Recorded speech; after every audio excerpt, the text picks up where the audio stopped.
Yo, what's going on, everybody? It's TheKidEG, and I'm back again with another video. And today we're going to be talking about Arsenal, of course. That's all we talk about anyways. Yes, and what we're going to be getting into, can Arsenal compete on a grand stage when it comes down to competing with the top teams in the Champions League? Can we get back to competing with those teams? Can we compete with the rest of the teams in the Premier League, let alone the top teams in Europe? Can we get it back in competition with this squad that we currently have? And what changes will we need to make to improve the squad? Will we take a hit with our popularity when it comes to the young people coming up and the people who have been supporting the club for years? And last but not least, can we compete with the leadership that we have in charge? Mainly just the owner, but of course, we're also going to look at the manager. So those are the questions that we're going to be asking today. I currently have Gunnar Express with me and Harry. There's going to be a couple more guys jumping on as we speak throughout the video. But yes, let's get started, ladies and gentlemen. And nowhere better to start but introduce my guest. And yes, sir. So I got Gunnar Express with me. What up, Gunnar Express? I'm good, man. And we got Harry. Harry looks tired today, bro. I am tired, actually. It's been a long day, but I'm good, man. Looking forward to talking about our wonderful, beautiful club. Okay, so let's begin. Let's begin from one place and one place only, right? People in the chat, do me a favor, smash a like on the video if you haven't already smashed a like on the video. I can see there's already 10 likes and there's not 10 of you, so I'm assuming people have already liked it preemptively. I appreciate that. Now, the first question I'm going to ask is, can we compete without Champions League football? Because I feel like that is the biggest question that needs to be answered first. Because everyone always says Champions League football, losing Champions League football was the main catalyst for change in this club. The moment we lost Champions League football, we started losing the likes of Alexis Sanchez. We started losing interest in from players that were super interested in coming to a club in the past. And then that also led to losing the great manager in Arsene Wenger. So is the biggest root cause of everything, before we get started, the biggest catalyst to cause this downturn, was it the loss of the Champions League revenue, or do you guys disagree with that notion? I'll let Harry go first. Oh, I'll go. So I think once we continued to only get fourth place, I think that started the story of our slow demise, if that's what you want to call it. And then it felt like, even though sometimes I think when Leicester won the league, we came second, right? Yeah. I think that might have been the highest we finished. Other than that, did we get a third place in after Leicester, or fourth, or was that did we make Champions League football after Leicester won the league? We didn't, did we? No. That was the last time we made Champions League football. Yeah, so I mean, so that second place maybe papered over cracks in terms of the top four. I think the top six were all over the place that year, but in short, I think the struggle to get fourth place essentially started the demise of us, and then once we didn't get top four after the year that Leicester won the league, unfortunately the only way was down. And even though we still had some good players, right, in that team, we just couldn't seem to get fourth place, even when we had much worse squads before, and we managed to get fourth place. But it just showed you, after Leicester won the league, everyone got their arse in gear in terms of making sure that they held on to top four places, and we unfortunately have been outside the top four ever since, and we'll probably finish outside top four this year. We will.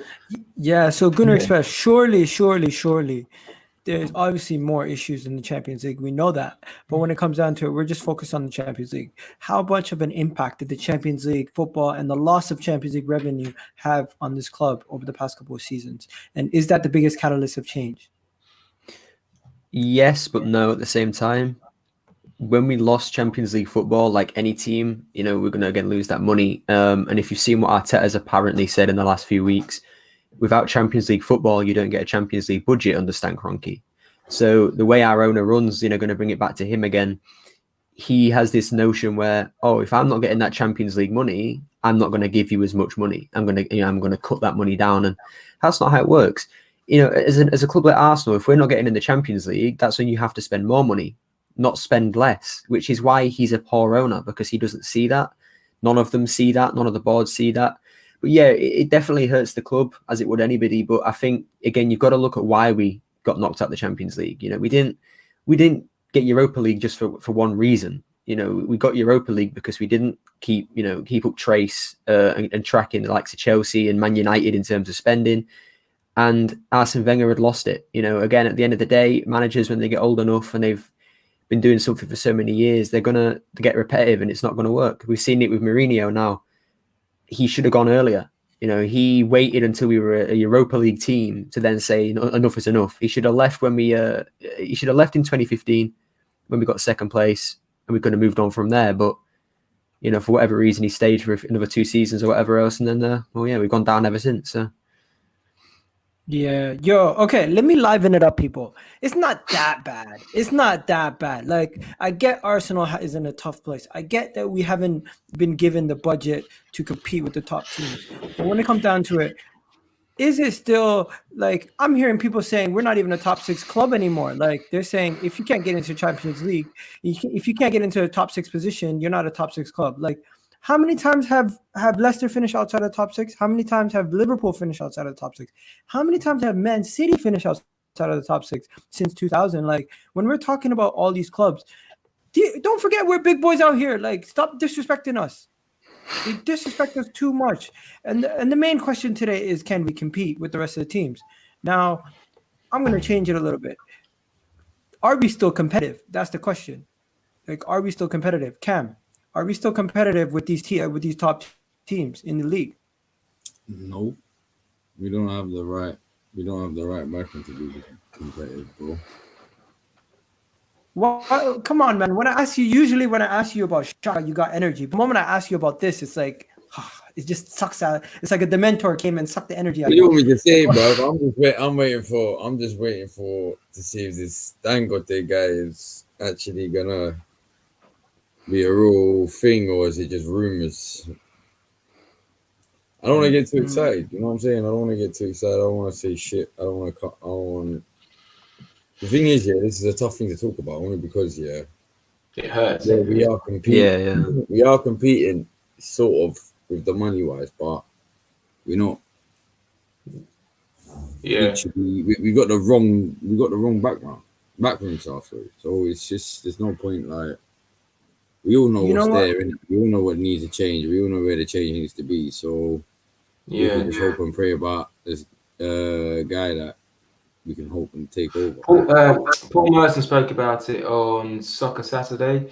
They asked him, I think Jeff Stelling asked him, are Arsenal still in the top 6? And I think Paul Merson said, we are by name, but we're not anywhere else. And then he spoke a little bit about, we are a top 6 club because of the size of our stadium, our fan base, the infrastructure, about being the Arsenal and all of the football values we hold. So we're a top 6 club in that respect. And whenever you speak to someone who lives abroad, who doesn't necessarily follow Premier League football, when they look at Arsenal's league position, they're in a state of shock because they see us as a big club. So I think we're definitely a big club. Just unfortunately, we're just going through a bit of a spell. Liverpool are a huge club. Liverpool are by far a bigger club than us. And prior to Klopp, they had some finishes of 8th, 9th and 8th and 7th. And then Brendan Rodgers came in and gave them a little bit more guidance. But I think between 2008 and 2012, maybe, that they were really struggling. So we're definitely a big club. But unfortunately, our league position doesn't say that, or our league position says differently. But we are a big club, I'm sure of that. Yeah, no, we're a big club. We're just not a big team right now. That's the problem. Yeah. No, we're not.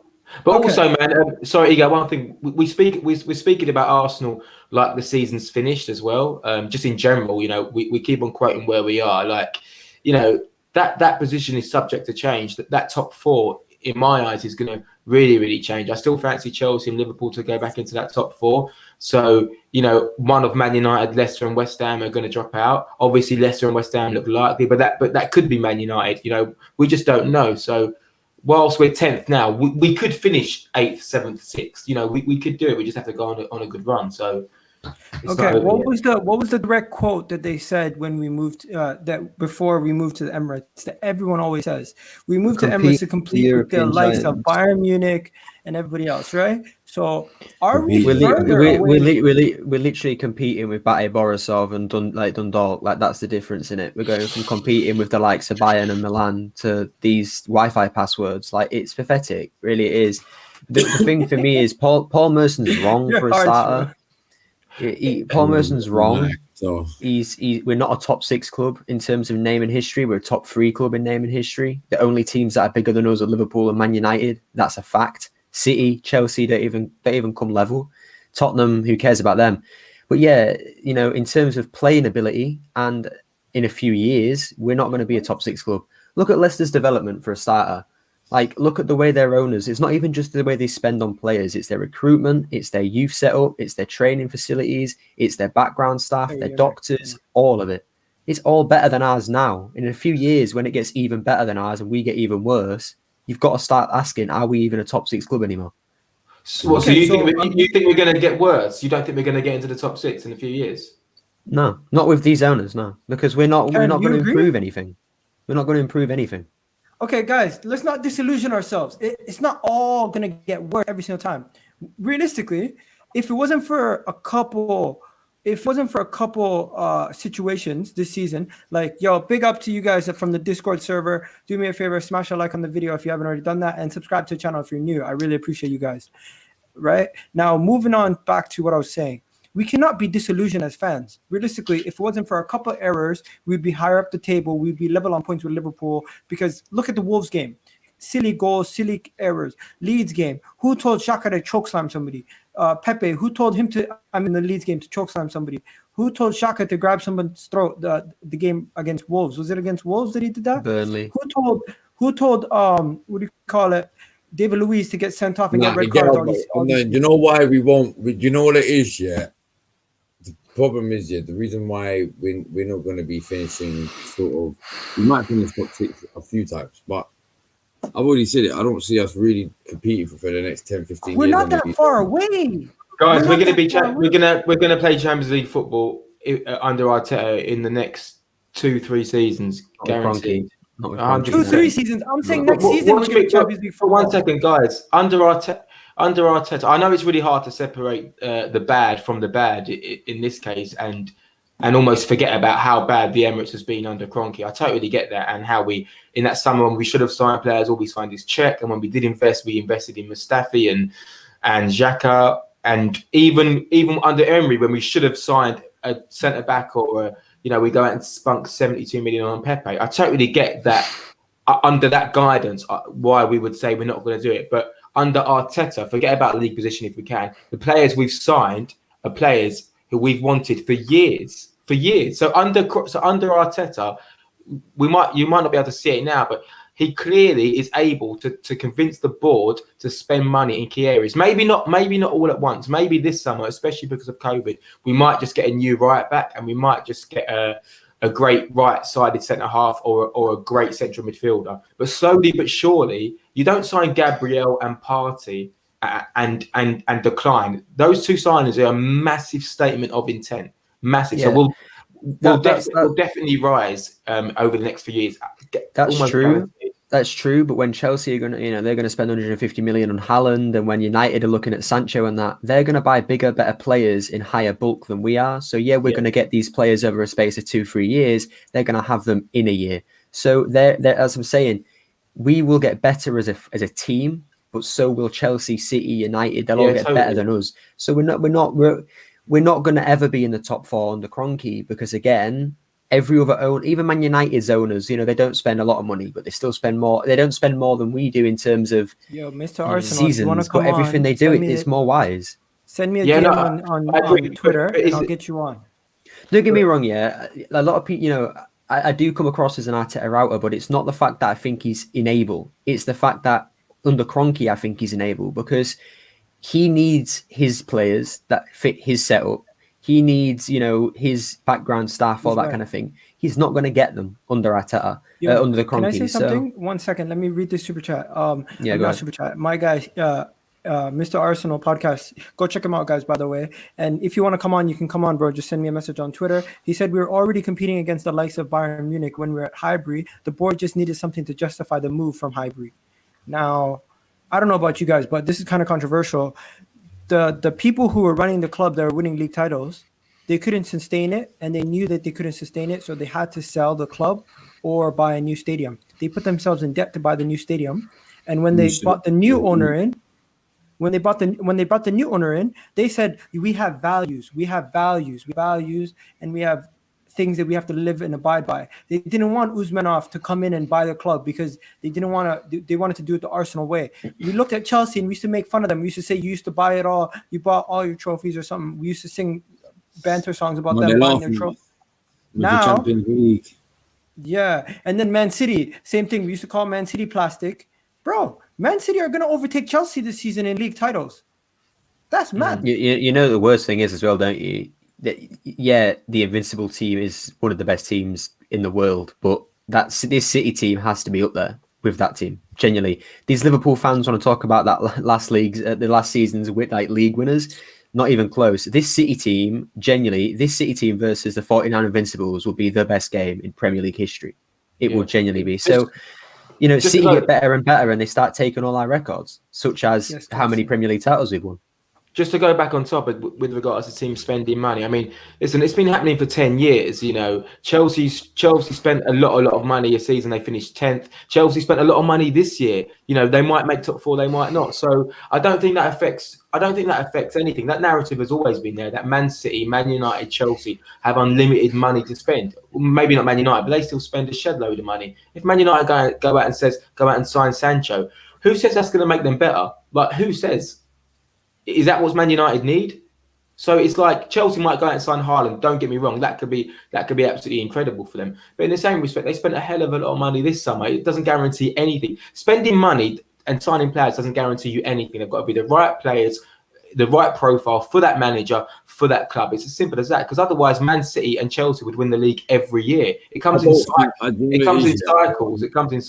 We've got to be ready to. Let's talk about this from our inside out. Okay, when we look at ourselves, right, we see all the issues. But when we look outside, are we that far away from these other clubs? Because people make it seem like just in the Premier League alone. I'm going to show you a picture. In the Premier League alone, people are now putting us in the same level of Aston Villa, Everton, of Leicester, Wolves. Like, Wolves at this season were terrible, but people still say, yo, Wolves are a better team than you.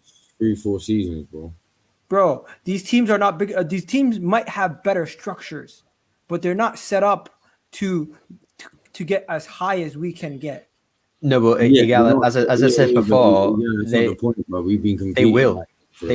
They will set up. Like, you go look at Leicester again. You know, they're investing a lot of money, not in players, but in training facilities, in doctors, in agents, all of it.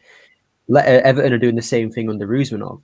They're readying themselves to take over again. You know, the likes of Arsenal and Tottenham, because it is Arsenal and Tottenham, the two that are going to. If any two teams are leaving that top six, it's us and Spurs, and Everton and Leicester especially are the two teams that are trying to do that.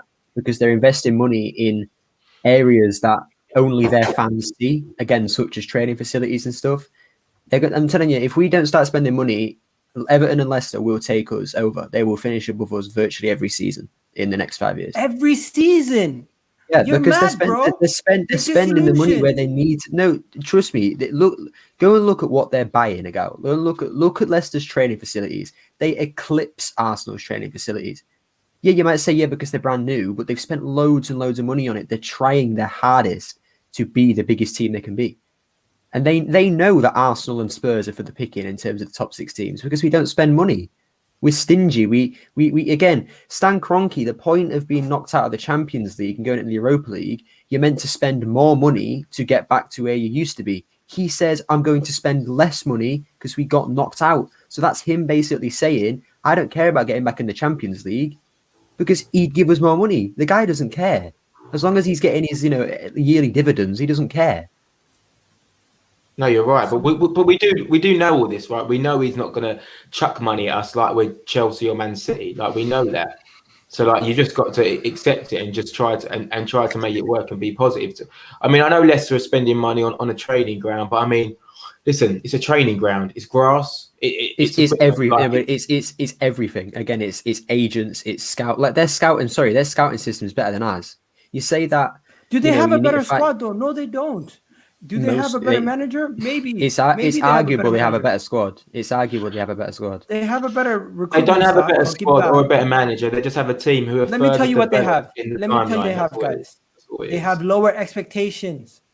Everton, low expectations. Aston Villa, low expectations. Wolves, low expectations. Leicester, low expectations. It's hard for us to live up to our expectations because our expectations is, as you said at the beginning of the video, a top 3 club in England. So what does that mean? Always compete for Champions League spots and winning the league. That's what we have to do every single season. But every season that we don't do that, it's bad. We're not competing, but the club aren't doing anything about it. They're sitting here acting as if everything's fine. Like it's not fine. That's not true. Because that's not true. The club has no ambition. You can't tell me the club has ambition. They don't have ambition. Okay, yeah? So the club do not care. They only care about making their money. That's all. Let Harry respond, and then I'll get Cam's take on this. If the club do not care, why do you offer Aubameyang 300 grand a week? Why do you sign Thomas Partey? Why do you sign Gabriel? Why do you cancel the contracts of all of these players, knowing that it's not essentially going to be very cost effective for the better of the club? To simply say the board don't care doesn't make sense when you analyse the past 2 transfer windows. We've had 2 of the best transfer windows we've had in a very long time. And we're 10. Yeah, no, I'm not talking about the league position. We can always keep throwing that out. The transfer window, that like puts the point on where you are. If you're spending money in the transfer window and you're getting worse, then you aren't spending money properly. But that's what that says. No, there's 2 conversations here. One is league position, which we can talk about from a footballing perspective, and then one is the operation of Arsenal, which we can talk about from a business perspective. In terms of the operation of Arsenal off the field, we have made great acquisitions to the squad during a really uncertain time in football. If we're going to talk about on-field performances, then of course we are not where we should be. But in the same respect, West Ham are above Liverpool. It's a freak year and a freak season. Of course, we can take conclusions from that, but we do need to acknowledge that it's a really, really strange season for teams who, with no pressure, who are overperforming at every level. Yes, we've been really poor on the pitch this year, but if we go back to the transfer windows, whether we like the board or we don't, we can't argue that this year under Arteta and Edu, they have got their arse in gear. If you disagree with that, then it just becomes biased because we've signed Thomas Partey, we've signed Gabriel, we've signed a good second choice keeper in Matt Ryan. Who else have we had? We've made good acquisitions in Cedric and Mari, and we've secured a long-term contract on Aubameyang. So we can't say that the club aren't going in the right direction. But unfortunately, because there's so much shit around the club, it's taken us a long time to see the fruits of that hard work.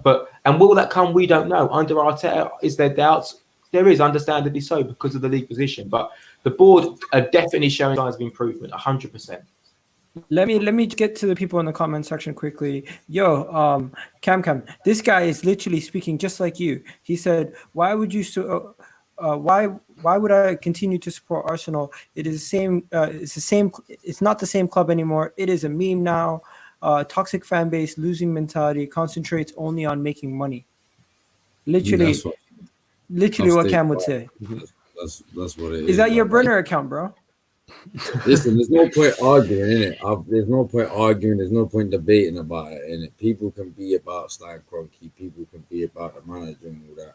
I'm telling you, our issues lie from the top to the bottom. I don't care who it is. That's where our issues lie. Yeah. We are never going to be an Arsenal like the Arsenal we knew unless we fix the top to the bottom. How do we fix it? That's how it goes. I don't know why.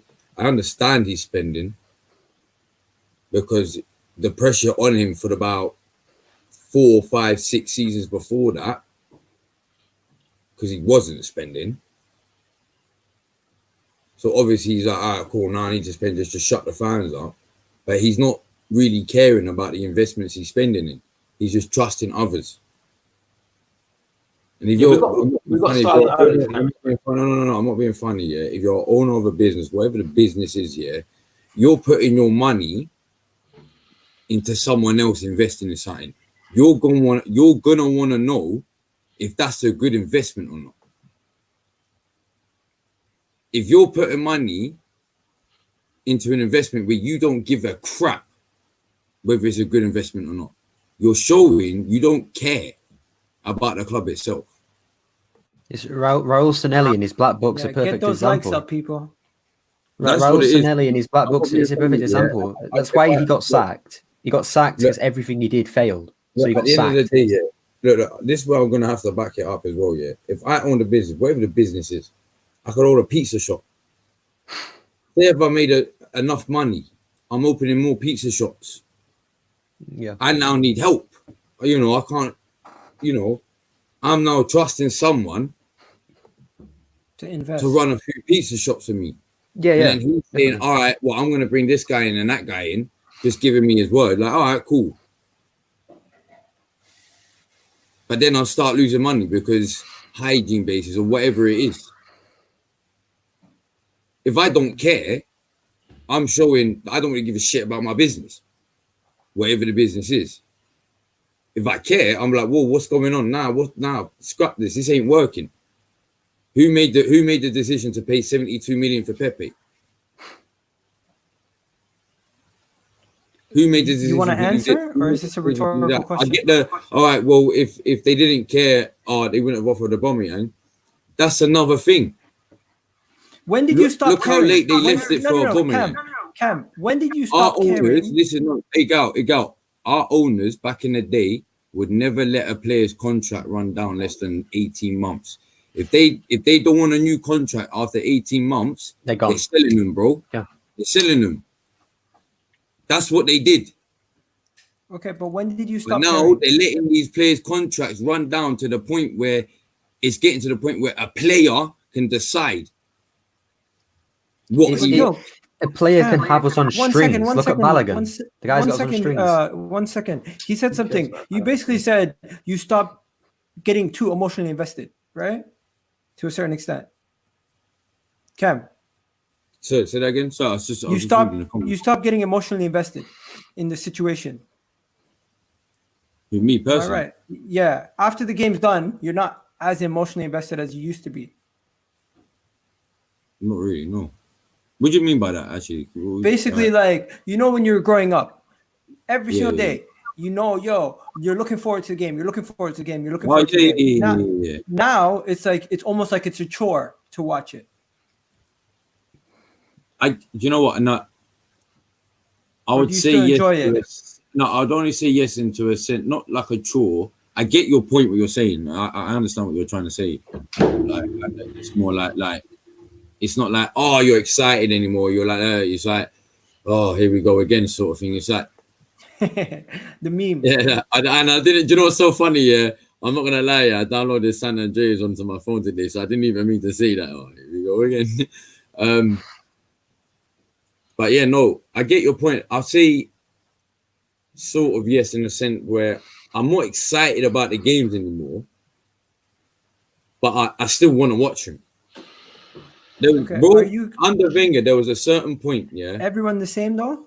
Everyone the same? 1 second before we move on. There was a point under Wenger for 4 or 5 years, I did not give a crap. Honestly, I'd look at the result, I would laugh if we lost. Because I hated him. I wanted him gone. You man know me. I've been out since 06, bro. After that 11-12 season, I was done. I was like, fun this guy, bro. Bro, I don't know what people think he actually has. To me, the Leicester season and the season when we sold Van Persie were the Leicester season was the final. This is where I hated it. This is where I lost all faith in him. Man said in a statement, back in 2000, I think it was 11 or 12. Man said, I would take second place every year than to have first place once or twice every couple of years. Is he dumb? Who said that? That's your manager. Man, get out of here, man. I need to find that quote to see if it's true. I can't really. I don't. It's hard to believe that Arsene Wenger would have that. I don't know. He did but- say his expectations changed when they got into the Emirates. He said that his expectations changed. He was no longer expected to win the league I title. went so mad. I was like, what? E3 boss, that's a wonderful comment, mate. I like that. I like that outlook. You can't just pick and choose. Yeah, no, because if you guys haven't heard, Sam Daly said he was supporting Arsenal. No, his whole life. Cam, He's not 29 you. years old. No, Sam Cam, Daly not said you. he supported Arsenal his whole life. He left Arsenal. Now he's a Chelsea fan because he's sick and tired of the way the club's run. Sam I know Daly. that's it. No. I know. Yeah, I know. Cam, I wasn't saying it to you. I was saying it. I was referring to the comments. My bad. No. Okay, so guys, let's get order. Let's get back to this. As a fan, are we gonna lose the younger generation? Are we gonna lose fans? Because let me show you something. We already started. I understand that. But when it comes to the most popular clubs in England, realistically, it's Manchester United, Arsenal, Liverpool, Chelsea, Tottenham, Newcastle, Man City, Everton, Aston Villa, so on and so forth. Right? When it comes down to it, are we still gonna keep that? Are we gonna lose that? Are we gonna be up there? What is it gonna be? Because if right now, say if we don't want to start competing, then yeah, the younger generation, we've lost the younger generation. Where do we rank right now? That list ain't real. Really. That list is not updated, surely, because I've seen more Liverpool shirts, I've seen more Chelsea shirts, I've seen more City shirts than Arsenal shirts anywhere. Because, as you said, the young generation, I'm probably saying anywhere between the age of 1 to 10, they're not Arsenal fans. Because young kids, no matter who your parents are, you always want to support the winning team. Sometimes you're not allowed to. Your parents are going to force you to support your local team. But a lot of kids, I went to an Arsenal game, yeah, and there was a kid in a Liverpool shirt with his dad who was in an Arsenal shirt. Like what? I'm like what? Like that's because the kid wants the winning team shirt. That's all it's about, and we ain't winning anything. Like you don't see many people wearing Aston Villa shirts that are kids or Everton shirts because they don't win anything. It's the exact same thing with One second. Go to Birmingham, you'll see plenty of kids wearing Aston Villa shirts. Go to North London, you'll see plenty of kids. That's great, but that's great. Shirts. Yeah, that's great. But that's great. No. That's great having North London as Arsenal shirts. You need the world to wear Arsenal shirts. Yeah, no one cares about. Look, the owners don't care about North London wearing Arsenal shirts. That's why they got the Emirates. They got the Emirates so that we could be a global business, so that we could get global fans. We ain't gonna have as many. Let's take it into context. We have around about 40 million Arsenal fans. Man United have 1 billion. Gunnar Express. Let me stop you there. There's 2 international fans right here. Military Gunnar and myself. Military Gunnar, he just walked away. I'll tell you this: over in Canada, you don't really see too many other people's shirts. You see Arsenal shirts, you see Manchester United shirts, you see Chelsea shirts, you'll see the odd Liverpool shirt here and there. You'll not see a Man City shirt unless it's a kid under the age of 8. You will not see even a Tottenham shirt unless that person has been supporting Tottenham as their bogey team or something. But Military Gunnar, over in Jamaica, you're in Jamaica right now. Yeah. Popularity for Arsenal. Have you seen it drop? No. All right. Basically, there's actually an increase.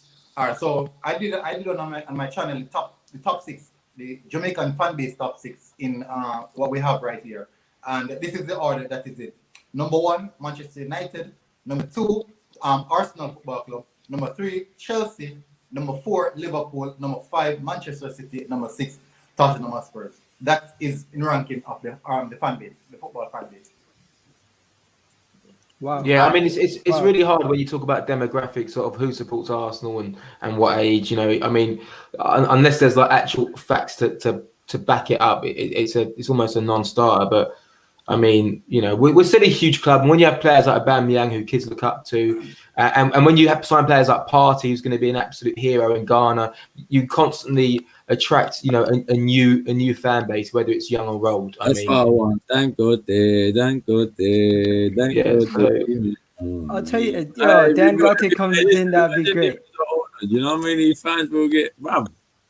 And also, I don't know the numbers on it, and obviously I'm an Arsenal fan, so everything I follow on social media is Arsenal related. But it feels as well with the things like AFTV, it feels like in terms of our social impact on social media, it seems like we have a huge following in general, not on Arsenal.com, but just in general by the vast amount of Arsenal YouTubers there are. It seems like we have a really strong, young, vibrant fan base in that respect. So, but again, the question was the young generation, and the young isn't like 20 to 16. That's like, again, 1 years old to 10, because at the end of the day, you know, people that are of the age of 20, 25, you've seen us win a league. So you're gonna keep that memory, and you're gonna keep it being a reason to support Arsenal. A 10-year-old who's gonna look at Arsenal, he's gonna say, "Oh, they just lost 3-0 to Aston Villa. I ain't supporting them. I'm gonna go support Man City with 21 games. They're a 21-game win streak." That's what they see. So again, unless winning, do we have to worry about this though? Should we worry about this, or should we just worry about competing first? We shouldn't worry about it yet, because say the next 50 years, I know it's a massive long run, I don't see this happening, but say the next 50 years we don't win a title, yes, that's where you got to start worrying, because then more and more kids will say, "Oh, they won a title 50 years ago, I ain't supporting them." Like Tottenham are in that stage right now because they haven't won the league in 60 years. We're going to be the same thing. But Tottenham have more fans now than they've ever had in my lifetime. That's because they've got Harry Kane. That's it. It's Harry Kane. If they take Harry Kane, because they've come out the woodwork as well, because they're getting better as well, which is why you suddenly hear someone from them. Someone asked Gunnar Express, how old are you? Yeah, I'm 16. So I've never seen us win a league. So I've never seen us win a league. Yeah, no, we don't. So as an example, me and my friends, we're all in our mid-30s. Three of us support Arsenal.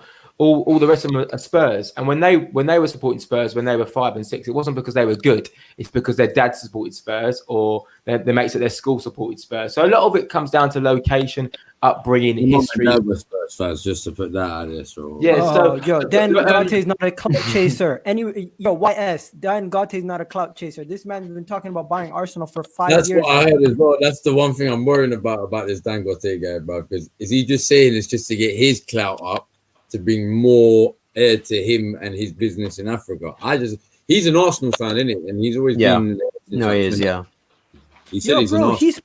He has spoken to actual financial agents to help him orchestrate a move and see and advise him on what to do. Today he was linked to buying Manchester United. Apparently, today to buying Manchester United as a power move. It's a more profitable business. By Manchester United.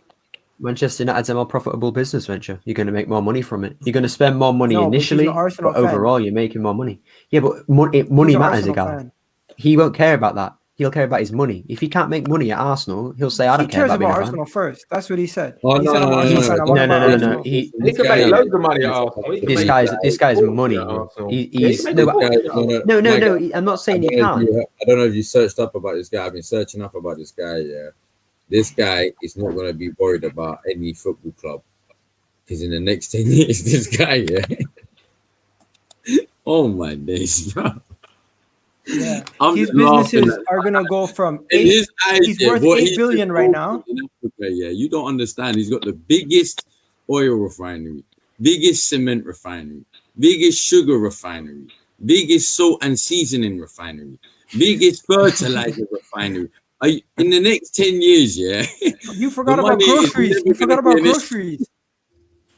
I hope he can sort out the food at the Emirates then, because the food at the Emirates is awful. This guy, if he comes in, they're estimating in 3 years' time he can go from 8 billion to around 16 billion. He's worth 12 billion right now. He went up about 2 billion, I think, in the last 2 years because he built his oil refinery. So that put him up a few billion. Yeah. So I don't know. Military Gunnar, what do you know about this whole Dan Gante thing? Do you think it's gonna happen?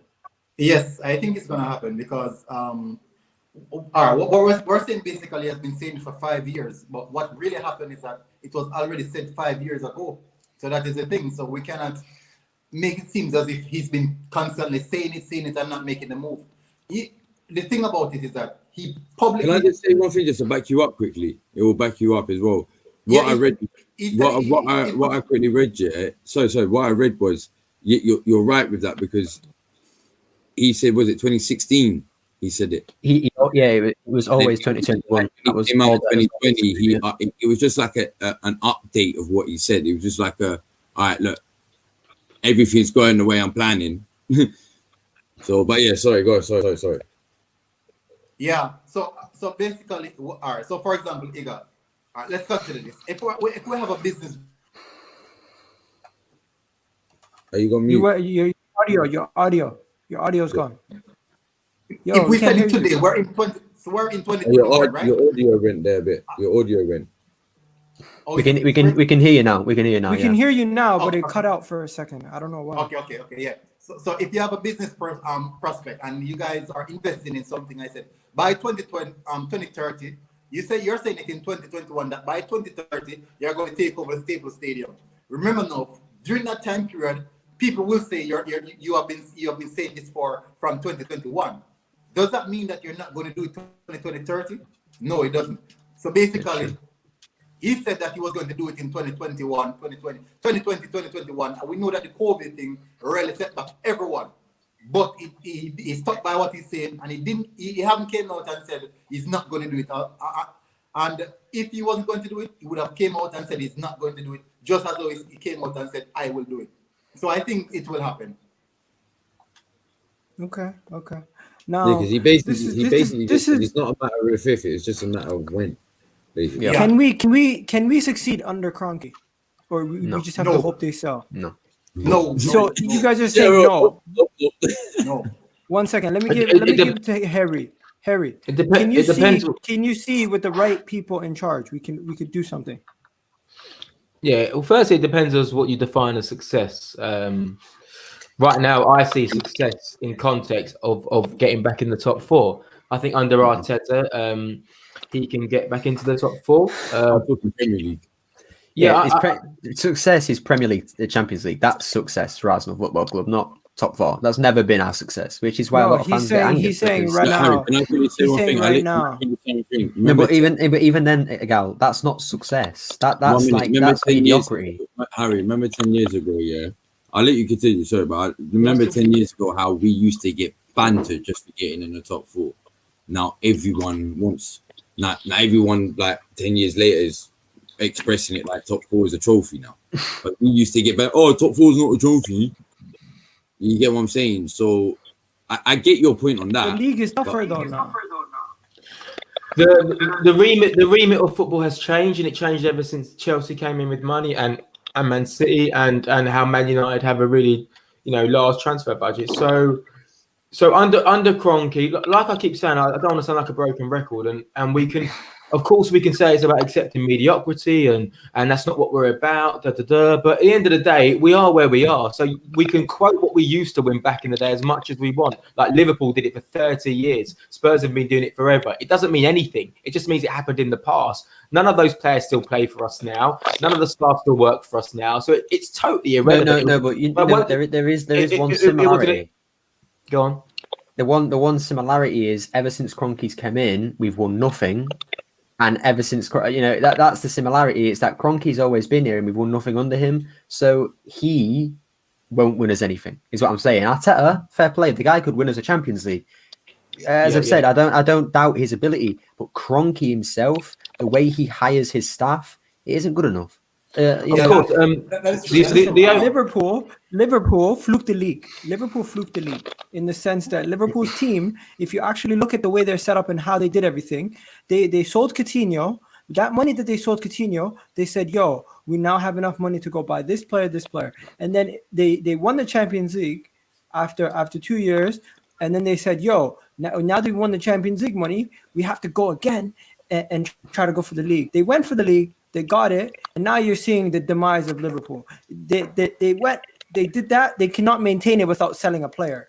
So even at Arsenal, at our best with Arsene Wenger, not at our best when we were at the beginning of Arsene Wenger. I'm talking about near the end. We were always selling a player. If we don't sell, we are selling club now. We have to find a way to sell players. If you don't sell players, we cannot maintain a Champions League budget. I don't know if you saw that when it came out with Wenger saying the first few years, apparently he every year he had to sell. When we moved to the Emirates, he had to sell at least a star player to pay off the debts. You have up to, to about 2012, I think he said. You don't have to. You don't have to. Bayern Munich didn't sell Lewandowski or Muller or anybody when they won it. You don't have to. You have to in terms of repaying debt. But look at Liverpool. Look at Liverpool right now. Yeah. No, 100%. Yeah. No, I'm not about the Wenger thing, Cameron. I understand that because the debt had to be paid. But Liverpool have to because their owners are a bit like Kroenke, where they'll put money in, but not that they want something back. They want, we can't keep putting money in, so go sell a player. But you don't have to do that if you have the right owner. You don't have to do it. And that's what I'm trying to say. We need an owner who won't do stupid things like that. Like, we should never have sold Van Persie. We should never have had to sell Cole or any of them. But we did because we had the owners who, first off, went and bought a stupid new stadium that we didn't need. And second off, to repay the debt for it. It should have already been repaid. We're going in circles. Let me just give it direction and I'll throw it to you, Military Gunner. First things first. This window is the biggest window that we have in decades because we now have the wage to actually go and get a big fish and say, yo, let's get this guy. And we don't have anybody who's actually marketable. So I'm going to go to Military Gunner and Harry first, and then I'll go to Cam and Gunner Express. Do you guys think this summer we're going to actually use that cap space properly to bring in the likes of Jack Grealish or someone big, or bring in maybe 5 to 6 players to fill that gap? What do you think? Military Gunner. All right. So what we're happening now is this we're talking about bringing in the big fish. I think that is actually where we as a fan, we have lost the whole concept of what is really happening. And I think that is where we're being misled. The club is not misleading us, we are misleading ourselves. Oh, okay, so for example, let me get it across a bit clear and precise. We are actually in the building phase. We're in the rebuilding phase, and we have to accept that we're in the rebuilding phase. So going out at this point in time to say we're going to get the big fish to put in a small aquarium would make no sense. That would make any sense. What we should do, so for example, we went out and get the likes of Kieran Tierney for 25, 26 million. We went out with Thomas Partey for in the region of 40 to 45 million. We get Gabriel Magalhães for 26, 27, 28 million. Now, these players are top quality players for small money. It is not about just going and see the big fish, the big name that is being called. Because we've seen Chelsea went out, Kai Havertz, Werner. Yes, they might come good later on the stage, but it is not sure. It is not sure. So it is important that we start out the recruiting aspect of our background staff before we even spend one penny, because that is more important than anything else that we do. We can go out and get a Jack Grealish and he doesn't fit the system. It totally is good in Premier League, but it just doesn't fit the system because Mikel Arteta is the type of coach who play position and possession on the pitch football game, and we go for Jack Grealish, who is solely is all about him. So you're constantly giving Jack Grealish about no. Mikel Arteta is not that type of coach. So I think Mikel Arteta is the type of person who's going for footballers that actually fit a system that he wants to implement. And it doesn't have to be big name players. It doesn't have to be this 80 million, 90 million. Remember that when then Jurgen Klopp purchased Salah, he purchased Mane. These guys weren't above 60 million. None of these guys were above 60 million. And N'Golo Kante wasn't above 60 million. So it is not about going out there and splashing the cash on a big name player, in which we were not sure might work.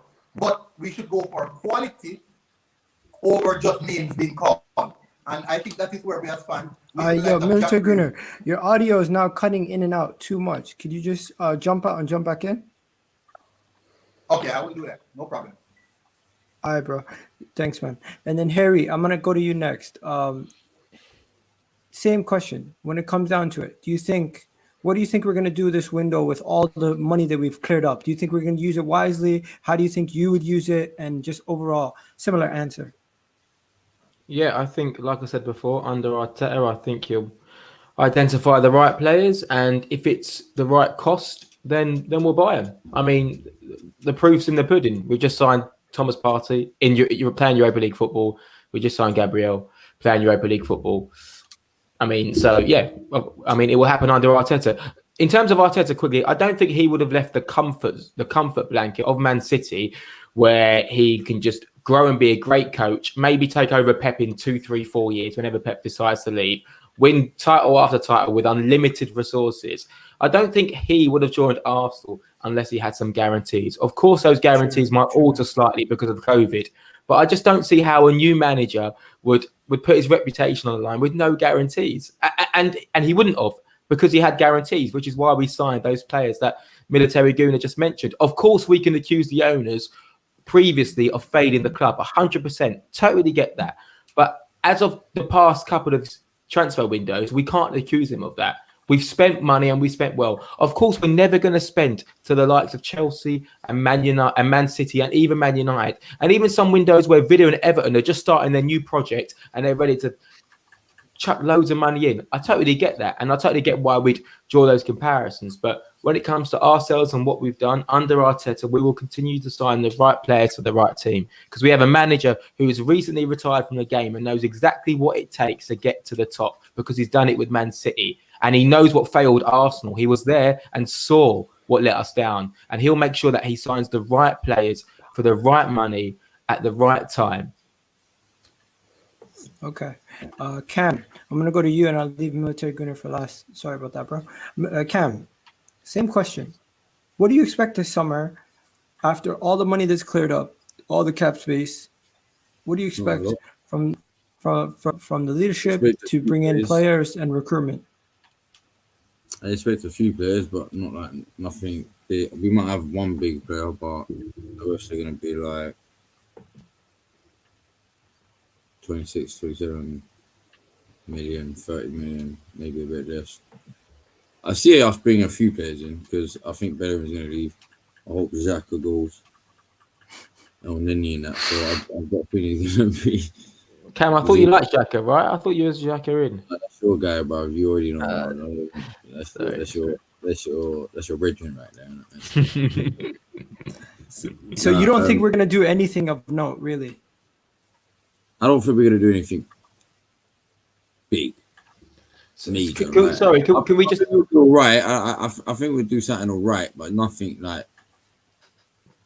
Yeah, can we define no? Egal, can you define of no? Like, what's of note? What's a sign of note? Was Gabriel a signing of note? No. To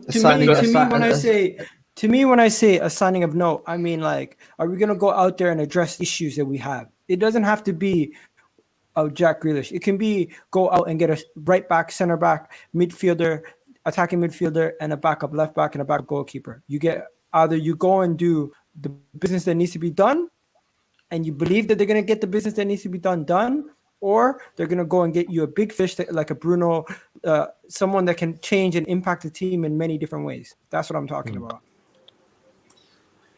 Military Gunner, what's up, bro? So now we're just on Gunner Express, and then that question has been answered by everybody now. Express, same question. Do you think it's going to happen, and how do you think what would happen in the upcoming transfer window?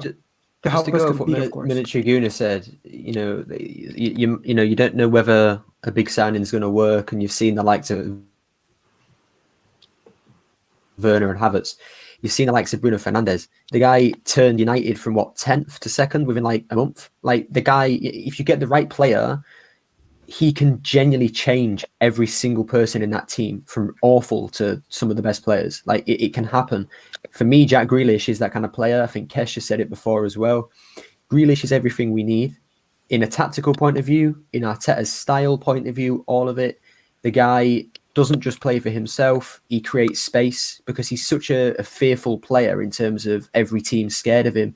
He brings players towards him, creating space for Watkins and Traore. If he can create that space for Aubameyang and Saka, we can cause so many issues. Like, so many issues. But do I see us doing anything like that? No. I see the same as Cam. I see the biggest signing we make is a £27 million Max Aarons, and then maybe getting a backup left back and signing Matt Ryan on a permanent. That's it. I don't even see us getting Ødegaard because his value is going up every single time he plays. We're not going to get Basuma. We're not going to get Basuma. Let's be honest. We ain't getting Basuma. So for me, Max Aarons, that's it. He's the biggest signing. That's the only one I see, even if we can get him, because, if Bayern Munich is still interested, he's going there over anywhere else. Okay. Now, before, so we've talked about the transfer window, we've talked about the owner, we've talked about Champions League football. Now, I'm not even going to get into fans today. We're not going to talk about the fans, okay? Let's just talk about the players that we have on the pitch. From the players that we have on the pitch today, we're not going to talk about fans because you know what happens? The moment I talk about fans, you're going to have people trying to clip you up, trying to send stuff to people, start beef. I'm not about that life. I love every fan. Yeah, we're all one. We're all family. Now, how many players do we actually have in our squad? We have a few family feuds sometimes. That's it. No dramas. They should make a new TV drama show about Arsenal, man. It makes so much money. How many players in our team are actually players that could help us compete for get back into the Champions League and compete for league titles and so on and so forth? Like, if you could name off the top of your head, do you believe we have 4 to 5 players, 5 to 6 players? Because in my opinion, if I go from the goalkeeper, defense, midfield, and attack, I would say we have about Leno's fine, so that's 1. Tierney, Gabriel, so that's 2. Midfield, Partey, so that's what do you call it? 4. Attack. Remember, Guendouzi's coming back as well. What's your guys' take with Guendouzi? Attack, you have Saka, Gabriel Martinelli, Aubameyang. So that, to me, total from defense all the way to attack, we only have what, 7 players? 7. I've got 12 if you count Ødegaard, 11 if you don't count Ødegaard. What are we talking about here? You have 11. Yeah. What are we talking about, Egal? To challenge the top 4 to get Champions League football again? I'm saying the players that I have in the squad to actually compete for a league title and Champions football, I have 7 players that will actually be in the starting 11. Yeah, but are you going to be adding the players like Guendouzi who's coming back, bruv? No, I'm not adding Guendouzi because I don't think Guendouzi's quality. Okay. Yeah, 7 players, 7 players, and 7. I had 8 in it. I've got 12. He can come back and do that for Arsenal. Then I got 12 if you count Ødegaard. Will go out the window, innit? Wait. You got 12? What's going on? If you count Ødegaard, yeah. If you count Ødegaard, Ødegaard won't be there. That's what I'm saying. Take away Ødegaard. So I've got Leno, 1, Tierney, Louise, Mari, and Gabriel. And before you say why Louise and Mari, you're saying about top 4 challenging with a squad. You need squad. You can't just have a starting 11. No, Mari I'm talking and Louise. about 11. I'm talking about 11. Well, then you can't have the likes of even Gabriel. I wouldn't say in there right now. His form's not good enough right now. No, but I'm going based off potential and based off what I've seen. I feel like he would be part of a team. He could be part of a team that could win a league title. Where I don't think David Luiz could be part of a team for us. Right now, as a starter, Gabriel can't. Maybe like in a year or 2, definitely. The guy's got quality, as I said. But right now, if you're going off of form, no, he can't. He would never win a league in a starting 11. Are you talking about Martinelli or Gabriel? Gabriel, centre back. Okay. Oh, I left Martinelli out of it, so 8 for me. Yeah, true. Yeah, add Martinelli as well. Yeah, so I thought you were going about squad. If you're on about 11, then yeah, you're probably going about 6 or 7. Sorry, Arsenal fans. I hold my hands up. Harry, you remember we did this last time. I felt like, okay, so if you have so much players, I want to hear who they are. You said you have 11 squad players that we would keep to a team that challenges. Yeah, for squad, not starting 11, but as a squad. So like, subs, starting 11, I've got about 11, yeah. So as a squad, I've got Leno, Tierney, again, Gabriel, Mari, and Louise, because I think Louise and Mari could easily sit on the bench. I think they're good enough to do that. Louise, look what he's done in his career, so he can win things. Before anyone tries to say he can't, he can. I've got Partey, obviously. Again, if you don't count Ødegaard, you've got Smith Rowe, Saka. I've put Pepe in there as well. Again, bench player, why not? Aubameyang and then Martinelli. I think it should be about 11, 12. And then Guendouzi as well, because I rate Guendouzi. Wow. Right, so, okay, guys, we're at 37 likes. I need you guys to do me a favor. I hate unround numbers, so get me to 40. Appreciate it. Now, I get 50. Get 50. Now, Military Gunnar Harry, I'm going to ask you guys the second part of the question before we move, just so we can keep it moving and flowing, right? With the players, we've looked at the players, we've looked at the backroom staff, we've looked at everything. I want to ask you this.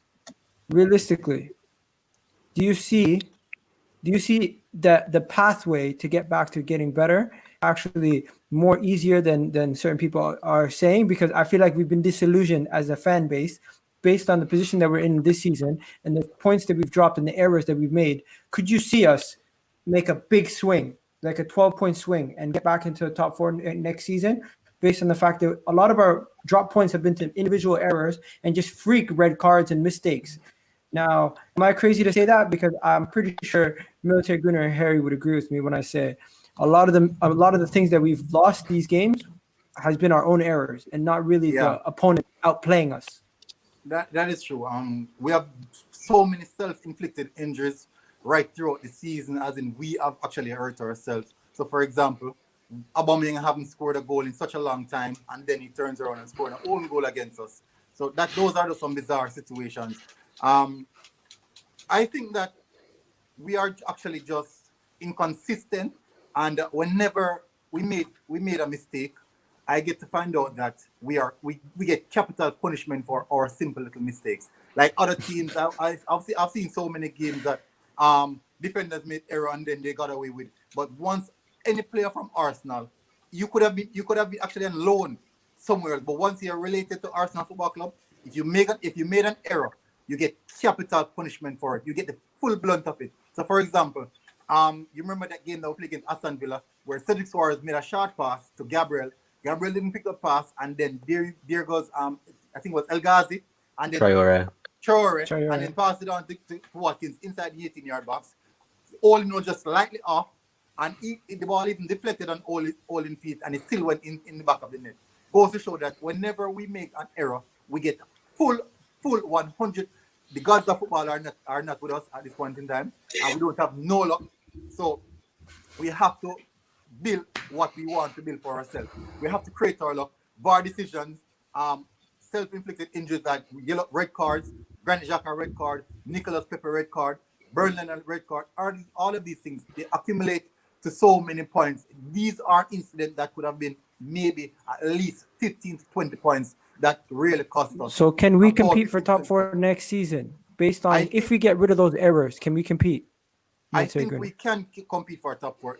I know that this season is a iffy one, but we have seen now how Mikel Arteta wants to play, and we have seen since you guys must have seen the statistics since the Chelsea game, and since we have implemented a central attacking midfielder in our system, how we have progressed. We're ranked 4th or 3rd in regards to win rate, XG scored, lowest XG conceded, lowest shot against, and we rank on about 4th or 3rd in regards to that, which means that we are actually on an uprising, and that is really good for us. And that goes to show that we were actually hurting ourselves. So, for example, we played Leicester and they scored 1 goal against us. And if you can remember keenly, David Luiz came up. I have such a good memory. David Luiz came off the bench, came off injured. Then humble bag. David Luiz came off injured, and then Mustafi came in. It was Mustafi-Gabriel partnership. Under was on the ball, going to the flank. Gabriel exactly said to Mustafi, cover me, I am going across. Cover Vardy, I am going across. When Under beat Gabriel, squares the ball in, and Mustafi is there, holding his hand up. Gabriel, what did you... And then that's 1-0. Then you can go back to further down I get it, bro. So let's not go through every game, because then these guys won't have nothing to talk about. Right, Harry, I was gonna go to you next, because Military Gunnar thinks that there is a very good possibility of us competing for top 4 next season. The whole premise of the video is, can we compete with the best? And in order for us to compete with the best, first we need to get back into Champions League football and compete against our people in our own league. This season is pretty much a write-off as of this point. Take it one game at a time. If we can find our way back in, great. But I think it would be tough. Now, do you think next season, even though it's going to be tougher because next season people are going to strengthen again, can we compete and can we improve if we do some things? And where do you think that can lie? I mean, I'm just going to copy and paste what Military said, to be honest, but he says exactly what I think, but just with a much cooler accent. I mean, I think we can definitely get top 4 next year. We just have to overachieve, essentially, and we need other teams to drop off. you know, that's what it would be. In 2016, when Leicester won the league, this team this season could win the league. So it's just about other teams dropping off and us being ready to pounce. Of course, Man United, Man City, Chelsea, and Liverpool are all ahead of us. It's just a given. So the only way we make top 4 next year is by overachieving and hoping those teams drop off. That's it. That's not being negative. That's not accepting mediocrity. That's not saying Arteta's. Yeah, it's just reality. Man City are way ahead of us in the scale in terms of obviously what they can spend, but also team development. Remember when Pep came in the first season, he struggled because he didn't have his team. Now they've got their team. Klopp is now in a situation where he's had a really good team. He's got to reinvest, but they're still ahead of us. So we can get top 4, of course we can. Man United are overachieving. Yeah, they are, but I'm just saying though. But they have a nucleus of world-class players that they can potentially add to. Maybe they need a new manager, maybe they don't. But yes, we can get top 4. But is it going to happen? It's going to be really, really hard next season. It's going to be really hard. But let me ask you this, Egal, to flip it. When we won the FA Cup, I'm pretty sure a large percentage of fans said we can make top 4 this year. I believe a large percentage of fans said, you know what, we can push on because we saw us beat big teams. We saw us no longer look so fragile, and we thought, yeah, we can do it. And obviously, like military said, and we can't blame all footballing gods because you also generate your own. But that raised expectations. That's part of the problem. That was part of the problem. No, but what I'm saying is, but with that squad that we had, with those players who now are the villains in Bellerín and Xhaka and whatever, we all saw those players pull out performances and get us to a position where we thought we could get top 4.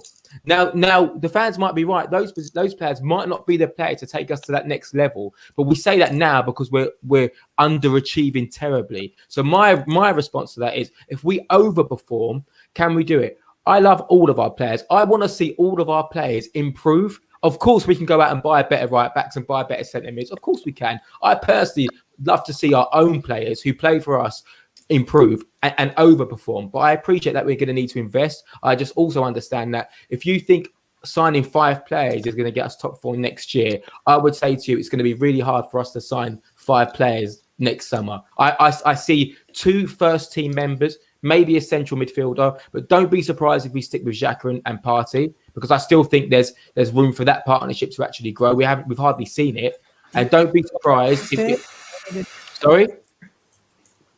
Because we have a big issue. If Ceballos, Elneny stay, and Partey and Xhaka, we haven't improved our midfield. We need to improve. No, of course, we need to improve, man. If we can go out and get Basuma and go get an athletic partner to Partey, 100%. But I do think if it comes to a point where he can't get a Basuma, and then he's just gambling on the central midfielder, I wouldn't be surprised if he sticks with what he's got, and you see Maitland-Niles if he has a good season at West Brom, you see Joe Willian become a squad player. I think there's more important areas, i.e. right back, backup left back, and potentially a number 10 or a striker than it is to replace a Xhaka. That's just personal opinion. That's not me picking up Xhaka. I'm just saying in order of priority, I think that's where we're missing. Let's not forget, add 10 goals onto Aubameyang this season or Lacazette or whoever it is, we are in a total different position. Total different position. Well, can I say something? Do you know Xhaka get a lot of disrespect?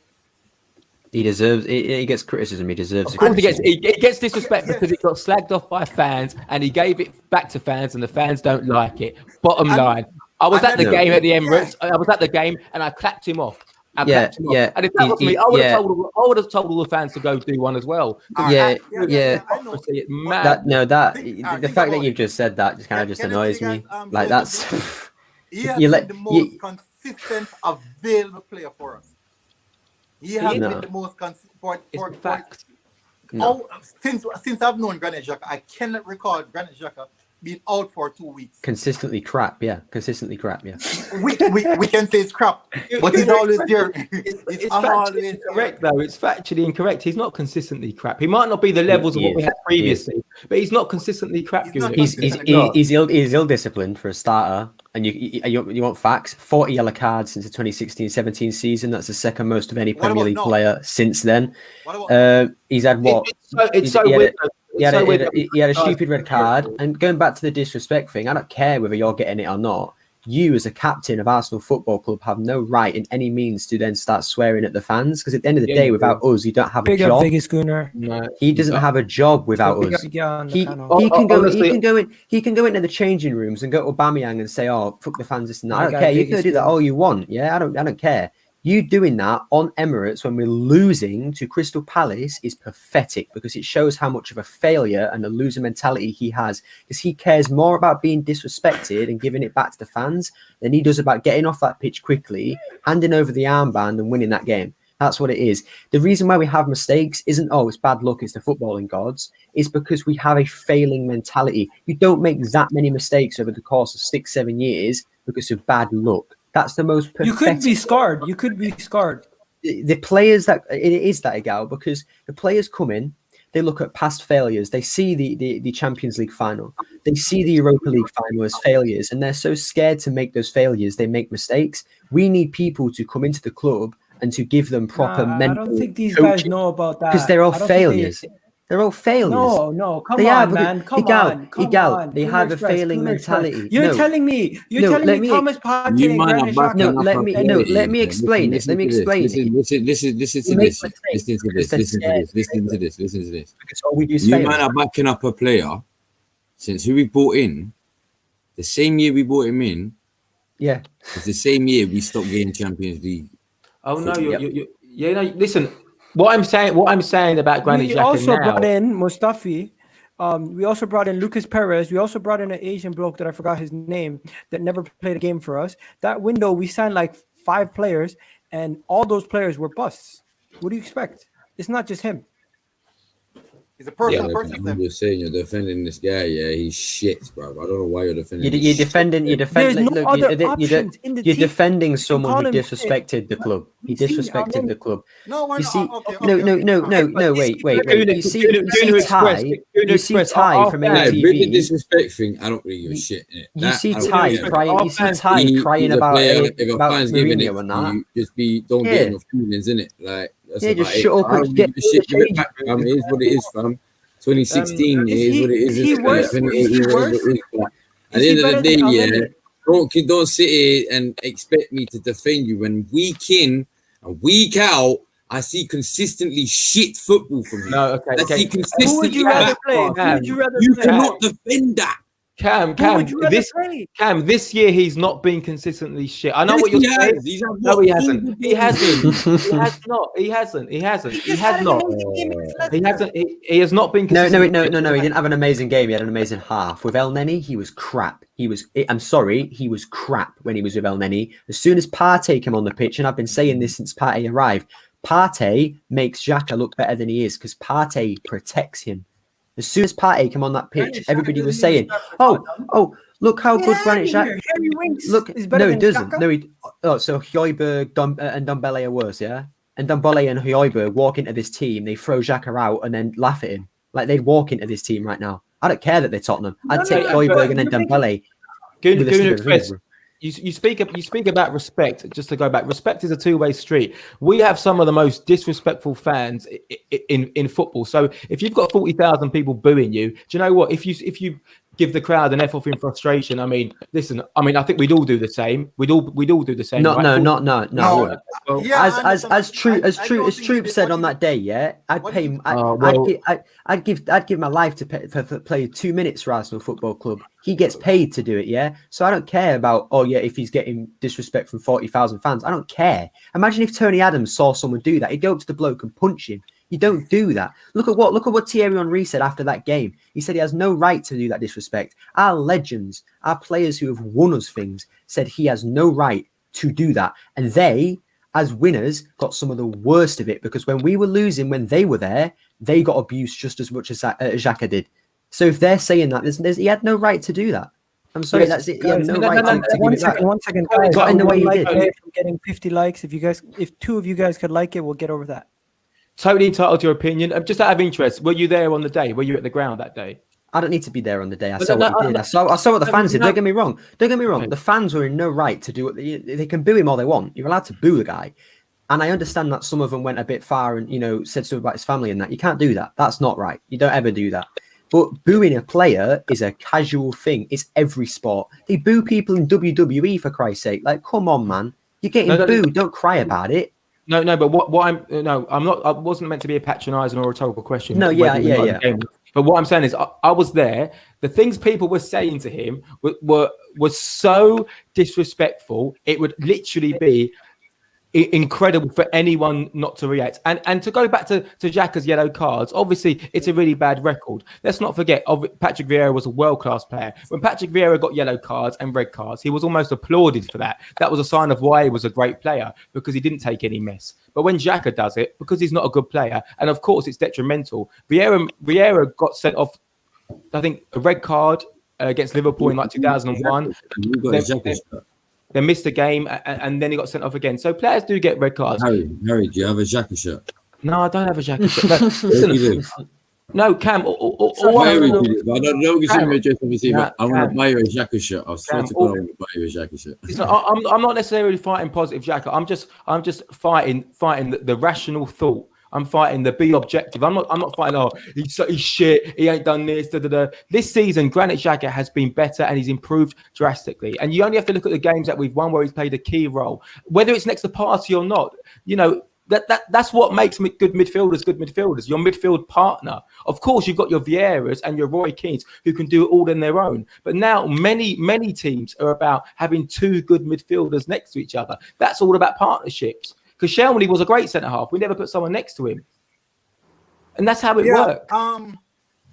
Harry, what I want to say is that I personally don't want to build a case for Xhaka, because for too long now, we have seen his style is that for a certain amount of game, where okay, Xhaka looks good, and then coming weekend we might see Xhaka maybe fighting the referee for some reason. He tends totally to agree. Totally agree. I tend to lose it in those critical moments. That is the reason why I'm not an advocate for Granit Xhaka. I rate the guy. He has quality. But the chip that is in his head that tends to go off quite so often, it goes off at the wrong time.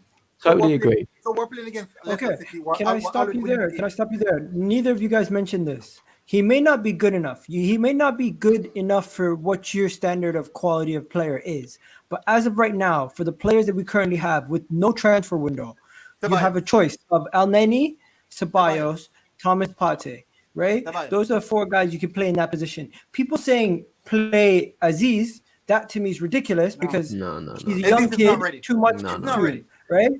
Not Elneny. Agree. We've seen Elneny, his stats versus Leicester. Did you guys know Mohamed Elneny? He was in the game. 11% forward passes. The ball once. That's what I'm not saying Granit Xhaka is world class. I'm not saying he's going to get to the top 4. I'm saying the way we analyse him and rate him is unfair, and it's unfair because of all of those things that he's been held accountable for his mistakes in the past.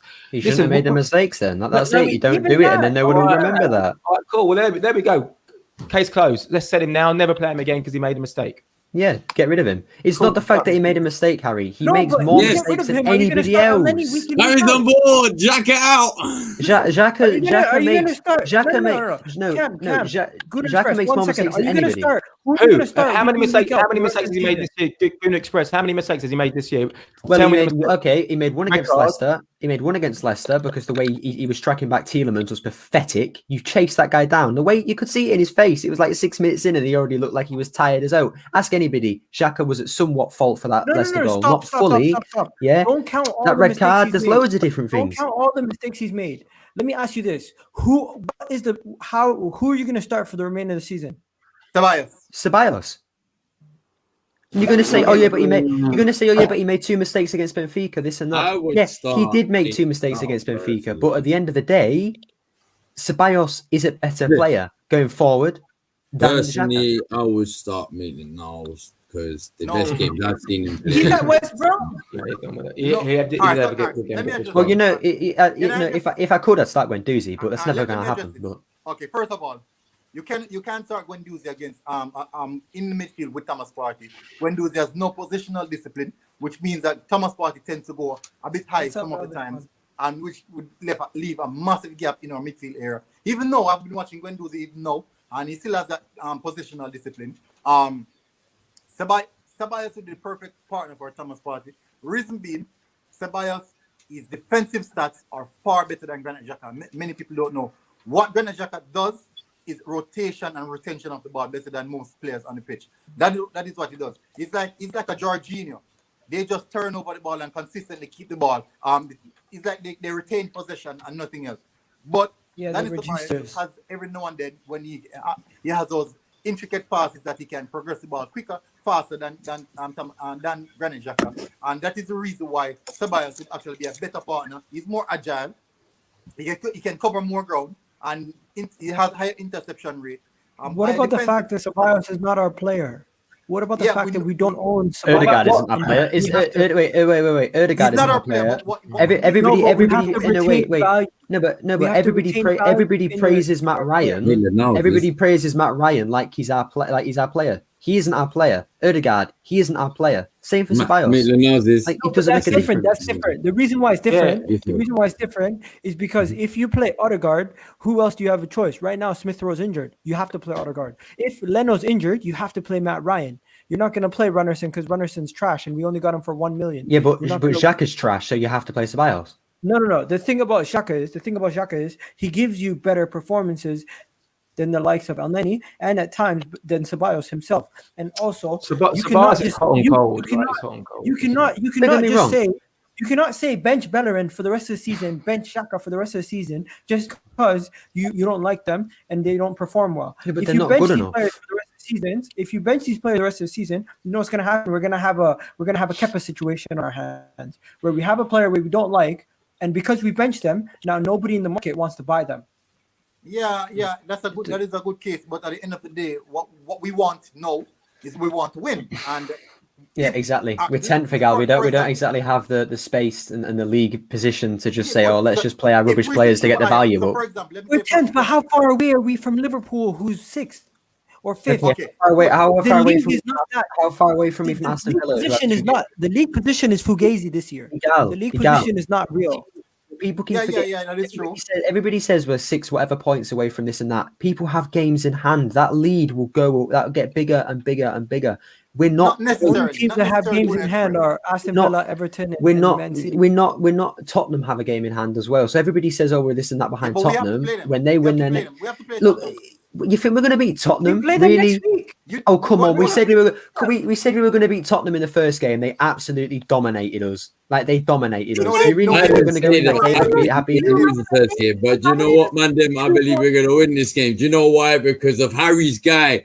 Xhaka, boom! Yeah, Xhaka's going to score a free kick, man. Watch it. Did they really dominate us? Wait. Yes. No, I can't let that go. How are you going to tell me that you're giving me first dominated us? Xhaka better come through. Hold on, good express. Let me tell you this. For the first half, I'm taking a timeout. Three touches. And one of them was a goalie, yes. But he only had 3 touches. For an entire game. That's how Jose plays. He wants you to have possession and then he wins the game. At the end of the day, Jose Mourinho, he doesn't care about how his team plays. He cares about that 3 points. He got that 3 points. That's all he cares about. Fine. He doesn't care about the eye test or anything. That's all that matters to Jose. That's the thing. That is the reason why they're at where they're at right now. Because better than us, yeah. Listen, there's something in football about underlying metrics. They're for example, they're 9th. Figure out we're 10th. So underlying metrics is your ability to score, how many passes bringing that ball into the final third to create a shot. These are underlying metrics. Tottenham haven't been good in the longest while. They have been really lucky. Secondly, things have been going so good for them in certain areas, and because of that, they have been really lucky, and that is the reason why they got some wins. And on a different case, look at them versus Manchester City. They were dominated. It's the same situation with us, but we didn't eat our meal. We got our meal, we didn't eat our meal. Manchester City got their meal and they did eat it. That is the difference. They played us. We were in our lowest point. We were. It's like we were the sick lions that day. We were the ones that. You know what? I know I'm nitpicking. But look at this. How is this domination? We had 70% possession. Egal. No, you're not understanding, are you? That's what Jose does. No, He Jose scores doesn't. twice. No, No, he but does. when you say Jose Mourinho, I think Granit Xhaka just had the wrong choice of words. That's all it was. He had the wrong choice of words. That's what Tottenham did in that game. You look at that possession, right? That's the full 90 minutes, Yeah. right? Jose Mourinho, his team scored twice. Mm-hmm. And then what he said in that second half, which is classic Mourinho, and if you say he doesn't do this, you're deluded. I'm sorry, you've never seen Tottenham Hotspur play under Jose Mourinho. He sits back with he brought 2 more defenders on in the second half, so he had 7 defenders or something like that, and he sat back and defended. Rewatch that second half. He said, no, let him attack us, because I don't care about going and scoring more goals. I care about getting the 3 points. That's what they got. They dominated the game. They played their style. They did it to perfection. They scored twice, and then they sat the game out. And that's what they did in that period. Right now, they can't do that because Harry Kane's injured. But look, at the end of the day, they dominated that game. Not in possession, not in stats, but in tactics. Okay, so you can't look at what the tactics. He said throughout we struggled to create chances. Look at what Mourinho said. Mourinho said in that game he played it to perfection. You cannot say they dominate the game, and your center striker, yes, he scored, had 3 touches and five touches the entire game. That makes no sense. Which means that you have to be extra clinical. Dominated in tactics. He dominated in tactics. It's what he did. Listen to me. Listen to what I'm saying. What is going to happen when those touches are accounted for nothing? You're going to get smashed. Who cares? No, that's fine. That's fine. But what you're not realizing is Kane scored and they won the game. You're not realizing that. Mourinho's not going to look at that game and say, "Oh, Kane had 3 touches today." What Mourinho's going to look at, because this is Jose Mourinho, this is Jose Mourinho. He's going to look at that game and he's going to look at Harry Kane. He's going to say, "He scored. We won 2-0. Let's move on to the next game." That's what Mourinho does. That's why he's a Champions League winner. We got Zorg in the house. We wanted to jump in and say hi. He dominated the tactics. Hey, what's up, guys? All I'm gonna say is Mourinho may have won the battle, and even if we do lose to Spurs in the upcoming week, at the end of the day, what matters is how much we progress. If you think Mourinho is progressing in any way in the maybe the short term, go ahead. But for the long term, if you think he's progressing Spurs in any freaking way, you're deluded. Because he's not. I never said he was. I never said he was. Then what's the point of even comparing it in the first place? What's the point of the comparison was somebody said that we have to play Spurs as if we were going to beat them. We aren't. That's great saying that. Wait. But you're over here. This is the point. This is the point that I was making. Someone just said we are. We said that last time. We lost 2-0 at the end. We lost 2-0. We said that last time. No, I'm not saying everybody did, but some people said that. So at the end of the day, like, I'm just saying, don't go around saying we're going to beat Spurs just because it's a rivalry. We said that last time and lost. You can't, like, nowadays. We aren't good enough to go around. What do you mean? Beat Spurs. You're supposed to be saying that if you're an Arsenal fan, you're gonna go say, "I'm going to beat Spurs." Okay, no matter how shit you're. Look at us. When we went against Chelsea, we were in the freaking mud, and we were still saying, we're going to beat Chelsea, even though we're in the mud. Like, what are you talking about? Like, are you an Arsenal fan or are you just a hater, bro? No. I'm realistic because at the end, I'm not. Look, no, people, you're not understanding the point. I'm not sat here saying, "Oh yeah, we're going to go lose to Tottenham." That's what I want. I'm saying that we can't 100% say we're going to beat Tottenham because we said that last time that, "Oh yeah, we're going to beat Tottenham. It's going to be easy. It's going to this and that." I'm fine with you saying we're going to win. Yeah, I'm going to say we're going to win. But being deluded about it and everybody going around saying, "Oh, it's going to be easy, 4-0, yeah, it's not difficult at all." But people said that last time. And what I'm saying is people can't. No, I'm not saying it was. I'm not saying it was. We're going to lose to Spurs, so you can't be real. You can't be realistic. You're not listening to the point because you're not letting me finish. The point, I wasn't saying that any of you guys said it. Yeah, I didn't say that. I said as an Arsenal fan base, yeah, we can't. Some people said on Twitter, on YouTube, wherever, "Oh yeah, we're going to beat Spurs easily." This time, learn from that mistake because we got embarrassed last time. Just say, "Yeah, I think we are going to beat Spurs." Of course I think we're going to beat Spurs. But it's not going to be as easy as everybody thinks it is. Can I ask you a question? Are we going to beat Burnley over this weekend? Well, we better. If we don't, then we've got to start asking questions, innit? We should. Right, we should. This as a fan, this is what we have to do now. As a football fan, we have to realize that we are fans, and being a fan, it means that you have to be optimistic, you have to be emotionally attached, and you have to be confident. You could be in the mud. I've seen Burnley fans saying that they're going to beat Arsenal. So why is it that we can't say we're going to beat Burnley, even the fact that we're the better team? I've seen Tottenham fans say they're going to beat us. Why is it that we can't say we're going to beat them? I've seen even West Ham fans. I think we're going to beat Burnley based on the fact that we've seen Tottenham destroy them 4-0. I didn't sit here and say, oh yeah, no one can say we can't beat them. I'm saying you can't be deluded about it because no. Some people genuinely thought in that last Tottenham game we were going to win 4-0. In that last Tottenham game, they were first, and we were like what 15th, 12th. That's not realistic. You can go in that game and say we're going to. You can go in that game. No, you can go in that game and say we're going to win. You can't be deluded about it. It's a derby. Harry, what were you going to say? I just think if we can't base our conversation on what Barry in Brazil said about us beating Spurs 4-0, because otherwise, I mean, yes, we can, Harry. Yeah, no, I think where people took exception to the comments Guna expressed were that you said that Spurs dominated us when you explained that you meant Spurs dominated us tactically. But obviously, they didn't dominate us because we had a lot of the ball. That's their play style. They like being dominated in terms of possession. That's what they like. And see how far that goes. Oh, that sounds awesome. I think guys in the chat. yeah. You guys, 1 second. Let the chat decide. Do you guys agree?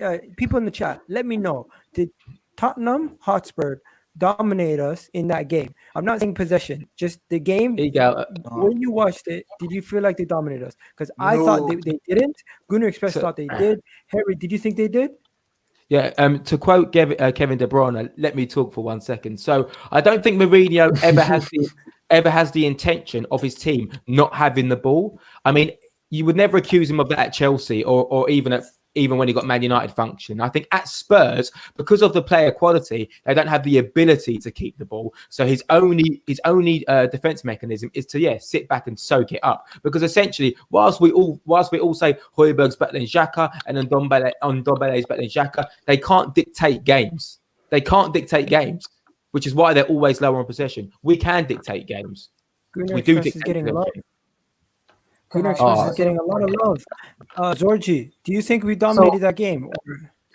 So you can dominate the game and still lose it. Just look at Barcelona when they faced Celtic. But the point that I made was they won it. I'm not talking about Celtic or Barcelona. I was talking about Tottenham versus Arsenal earlier on in the season when they won 2-0. They dominated us tactically. They won 2-0. That's what matters. At the end of the day, real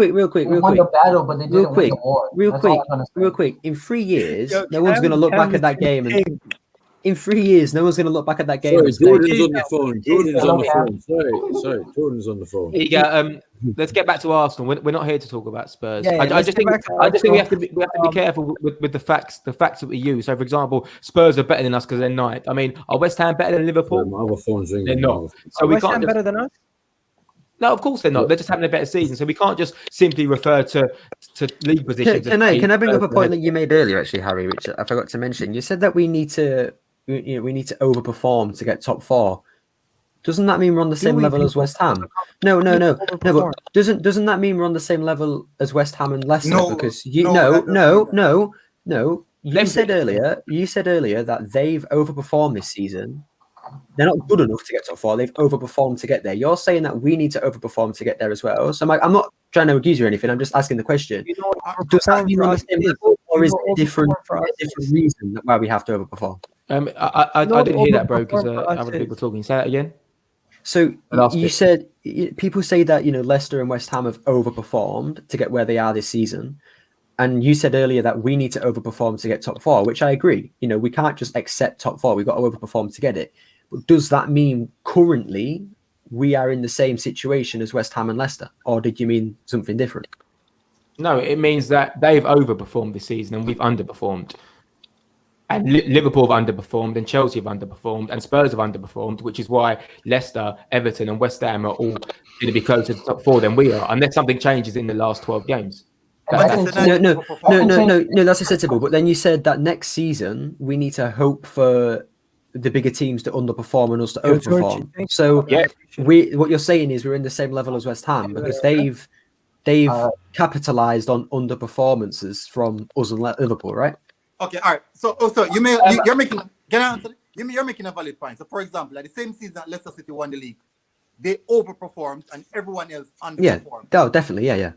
So that is what Ari said. That everyone else underperformed, they overperform, and that's how they won the league. Now, this season, what is happening is that Everton, West Ham, Leicester City, these guys are overperforming. That is the reason why they are so high. So, for example, most of those games that Leicester City won, no one knows that Leicester City got the most penalty throughout the season. These are things that accumulate to them being in that good position. Manchester United are overperforming because if right now, Bruno Fernandes should get an injury, I think Manchester United will just head right down because he has been saving them. So basically, they have been overperforming. No, Manchester City is not overperforming. They're performing in accordance to their budget, in accordance to their talent.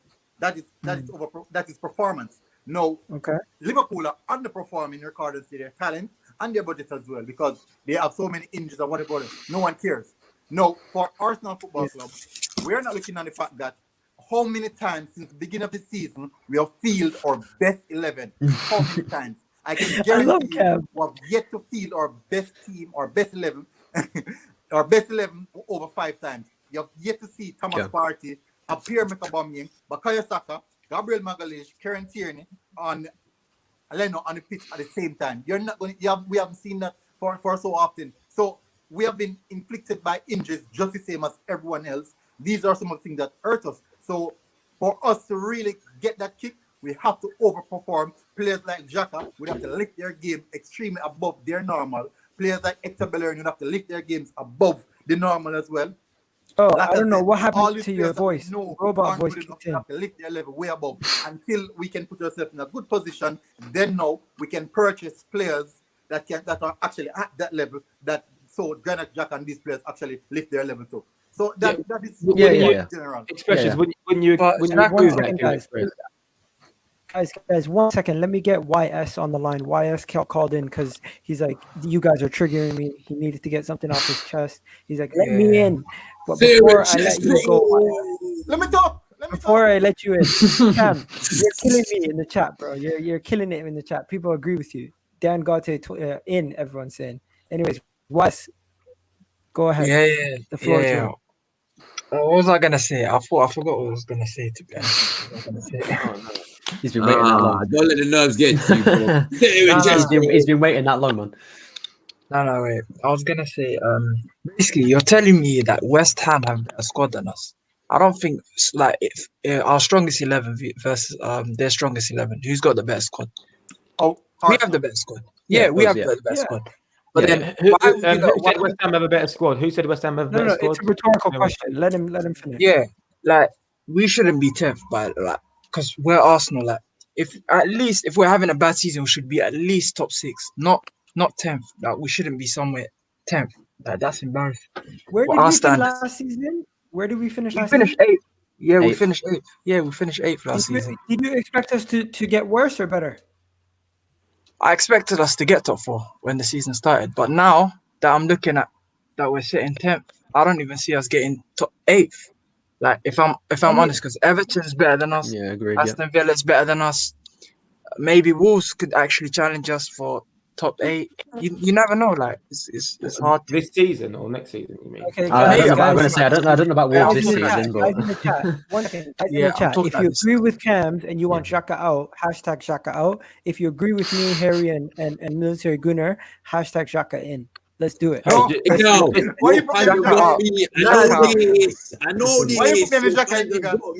I was going to say, Military Gunner don't want him in. He was just saying that he's a decent player, but Egal was very quick. Military Gunners in Oh, the house. man's getting come out. Egal was sorry, I'm upsetting everyone.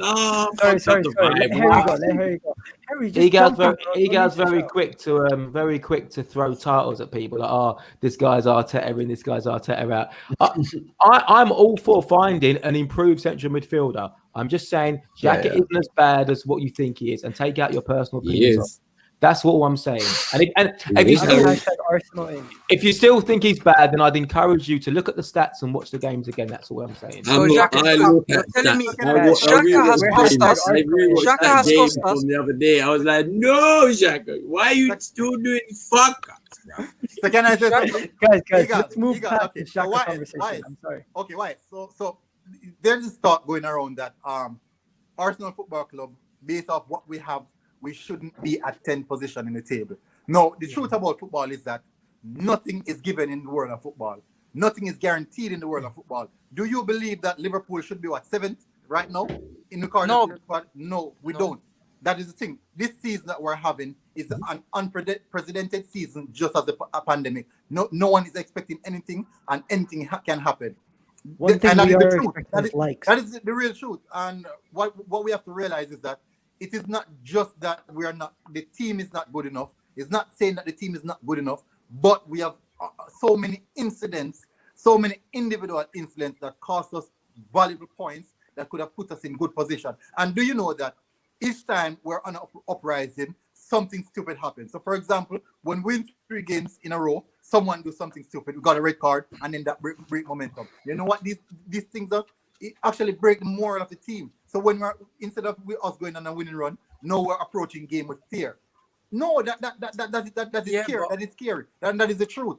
Shout Yeah, out but to Arteta is the Dizzy in the one- comments. Shout out to Yeah, Dizzy in the comments. Yeah, but Arteta is the one that keeps playing players like Xhaka, Bellerín, all these players that cost us so many games. Let me If adjust that as well. if he played the Time out. youngsters, then we have no problem. If they make mistakes and they get a red card, I wouldn't have a problem with them. But Xhaka keeps making same So mistakes let me every adjust single this. year. So can I Yeah. ask you something? So we play the youngsters and they do the same mistake, they make the same error. But guess what? The youngsters are not at the quality as the senior players. And then now we're 15th at the table. And this is what we fans are going to say. We're the same fans. We're going to say Mikel Arteta is consistently playing the youngsters and trying to bring the youngsters, Arsenal Football Club, on the back of the youngsters. And then now we're 15th, which means that it's not good enough. We're the same fan base who's going to argue that he's doing all these stupid things, playing the youngsters, and the youngsters, he's actually demoralizing the youngsters. We have to remember that one error or one mistake, we as fans, we're turning on these youngsters as well. We're going to turn on them. If they make an error, we're going to turn on them. And then that can kill their entire career. For example, right now, so you guys, there's a sports scientist that did a review on Martinelli, and he states the reason why Martinelli is getting less game time. And the entire fan base is saying he should be playing. But a sports scientist, someone who studies physiotherapy, also do in-depth sports scientist, said that Gabriel Martinelli should not be played the amount of time that the fan base are calling out for. But guess what? We're the fans, we know best. No, but a lot of the fans doesn't want rate. him just to play every night. Like I want to see him make a substitute appearance every now and then, not like every Even game. he But does, yeah. Let Wise Martinelli doesn't even get 5 minutes, 10 minutes. So can Wise, for example, so tell me the last military. 1 second. Let Wise talk for 1 second. Yeah, I was gonna say sorry. Even Martinelli, he doesn't come off the bench and get 10 minutes or 15 minutes. He's he doesn't rate. Arteta doesn't rate Martinelli. Willian, that's what I think. No, Arteta rates Martinelli 100%. He's just very conscious. Cam, you're just mocking it. You're just mocking it at this point. I agree, Wise. Martinelli should have definitely had some more minutes. Aston Villa for sure. Even on the weekend, you could argue that he could have got 10 minutes over Aubameyang. You could definitely make a good case for that. I just think for whatever reason, maybe reasons that Martinelli is starting against Burnley, and he's going to get 2 goals. Guys, we're gonna do this portion. In order for this portion to go quickly, I'm gonna need you guys to play along in the chat, and I'm gonna need everybody here to just give me a straightforward answer. No ifs, ands, or buts, no conversations, just straightforward answers. The question is, do you think this player will be here come next year this time? Okay, so Calum Chambers, No. do you guys think he'll be here No. come next year? Gary? No. he's gone. Yeah, I really doubt it. If maybe we remove Bellerín and some other utility players, he might stay as a utility player, but I very much doubt it. Okay. He's a gone. Gunnar Express and Cam, you also saying no? No, he's gone. Okay. Next, Matt Ryan. Will Matt Ryan be here come next year? Yes. Yeah. Yeah. I don't mind him. Yeah.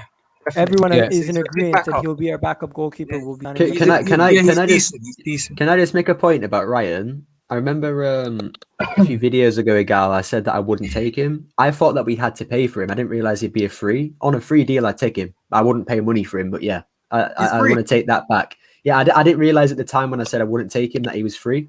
I thought we had to pay money your to logic Brighton, was but good. Your logic was good. You wanted a young No, yeah, coming person that could But you still have to pay the fee, like the transfer. Next, yeah. Dani Ceballos, guys. Are we taking him next? Nah, no Are we thanks. buying him? 22 million Real No Madrid's thanks. offering. If I we're heard getting they could 15 lower it million. as low as 15, possibly. Nah. 15 million, yeah. 15 million, yes. 15 million, yeah. What's the Not difference more between than 15 and 15 7? What's I 7 think- million? I think, Egal, you got to realize. I think there is a reason they're doing this. They want to keep Ødegaard. If they can give us Ceballos 15 million, their thought process is, if they get Ceballos, they won't want Ødegaard. So as fans, if we want Ødegaard over Ceballos, we need to sit here now and say we don't want Ceballos, we want Ødegaard, and the club will hopefully hear it. But it's one or the other for me. It's Ødegaard Yeah, or but Ceballos. That's if- it. if It's one or the Guys, other. guys, everyone be quiet for a second. I want to hear Cam speak. Cam hasn't spoken in a long time. Cam, are you No, taking man. him? So I've been drawing and pinning stuff and just doing my own thing, you know what I'm saying? Are you taking I'm taking saying, Ceballos? yeah, Ceballos, yeah, he will not be here because if he is here, I'm going to pull my hair out for another season. So I don't think we're getting Ødegaard either as well. Yeah. So Yeah. Zidane wants to keep Ødegaard, so I don't think we'll get him. So you will just give us a Zidane won't be there. Zidane won't be there. Hopefully Zidane gets sacked. An extension. Hopefully He's Zidane getting gets sacked. sacked, so we can Okay, get him. guys. Today, I heard Eddie Nketiah. West Ham are back in for Eddie Nketiah, and they're willing to buy him for around 20 million in the summer window. Bro, Sell him. mate, I'll drive him to the London Stadium like, for 23 million quid, man. I'll go get my driver's license and drive him. Seriously. I was going to say, I want to hear Harry. Harry. Yeah, I mean, so. Okay. When Harry says it, there's no point. Yeah. Everyone is in agreement. Military Gunnar. Yeah, everyone's in sell agreement? him. I think no, I don't agree. Keep Let's him. say Cam says yeah. Why? Egal, let me just make one point. In general, if the market is so down this summer in terms of like only premium players fetch their fee, like a Partey or even Ødegaard, only those players can get their good fees. If you have all of these players in Nketiah and Willian and Nelson who could in a good window be worth 20-25 million, if you can only get 5 million for them in the summer, they're looking at giving us around 19 to 23. Yeah, I'm just saying, if the value of these squad players drops dramatically, that's when you might see random contract extensions and loans, just so you can try and get more money, in a year's time. I wouldn't be surprised, but yeah, sell. So this is going to be a simple Elneny. Yes, no, maybe so. No. Mohamed El sideways. He has to go. I'm sorry, he has to go, man. Okay, so he's got to go. He's got to He go. has to go. It's time to go. Reiss He Nelson. has to go, man. So Yeah, go. Sell him. Yeah, So not good enough, Okay. man. Martin Ødegaard. Are you another Bye. loan or are you buying him? He won't, but I Supposedly they want want to 8 million. keep him. He won't. We won't keep him, but I want to keep him. Yeah. just get him loan or buy. Just get him. Yeah. We'll get him alone or buy him. Yeah. Second year. People are selling Reiss Nelson. People are going mad about selling I Reiss wouldn't Nelson. even keep him.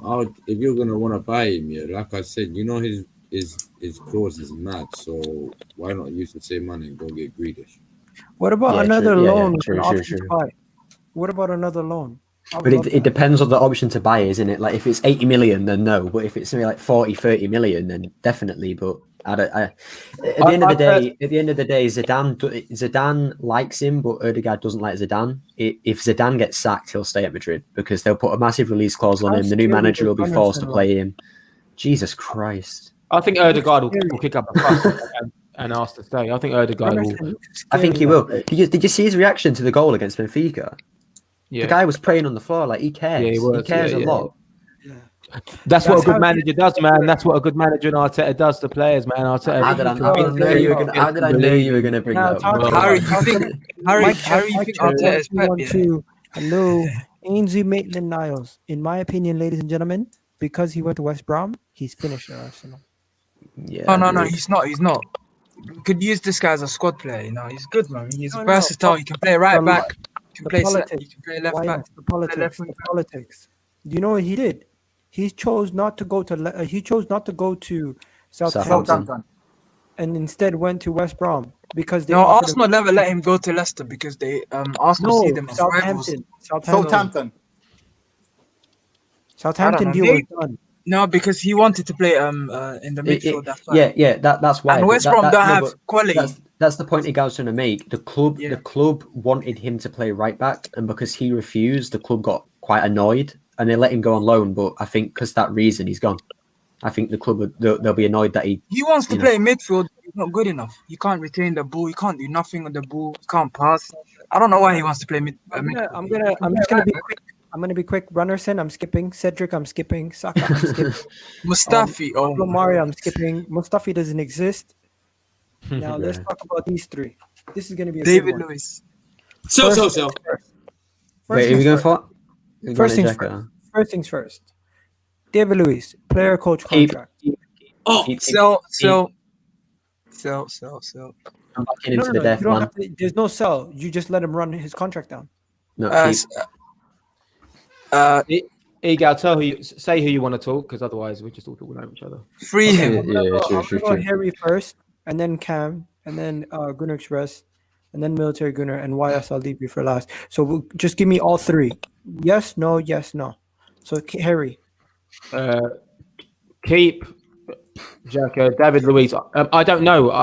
Honestly, I don't know. We need to see how the season pans out, because if he lets us down, he has to go. Okay, so maybe, and then Lacazette.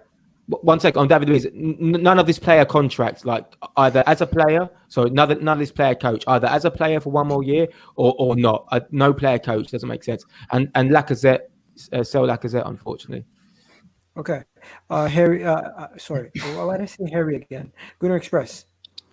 Keep sell. Baba customer. Cam. Sell the block.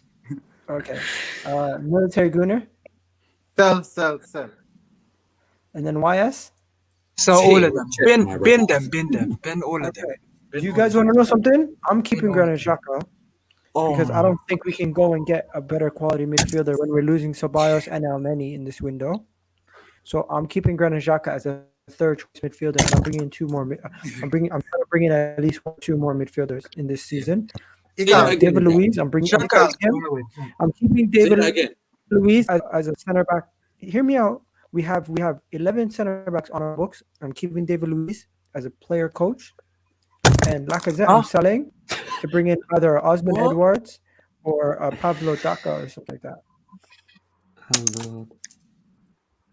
Yeah, you lost it, Egal. You lost it. Nah. The David Luiz one, man. He's right. Got to keep Luiz.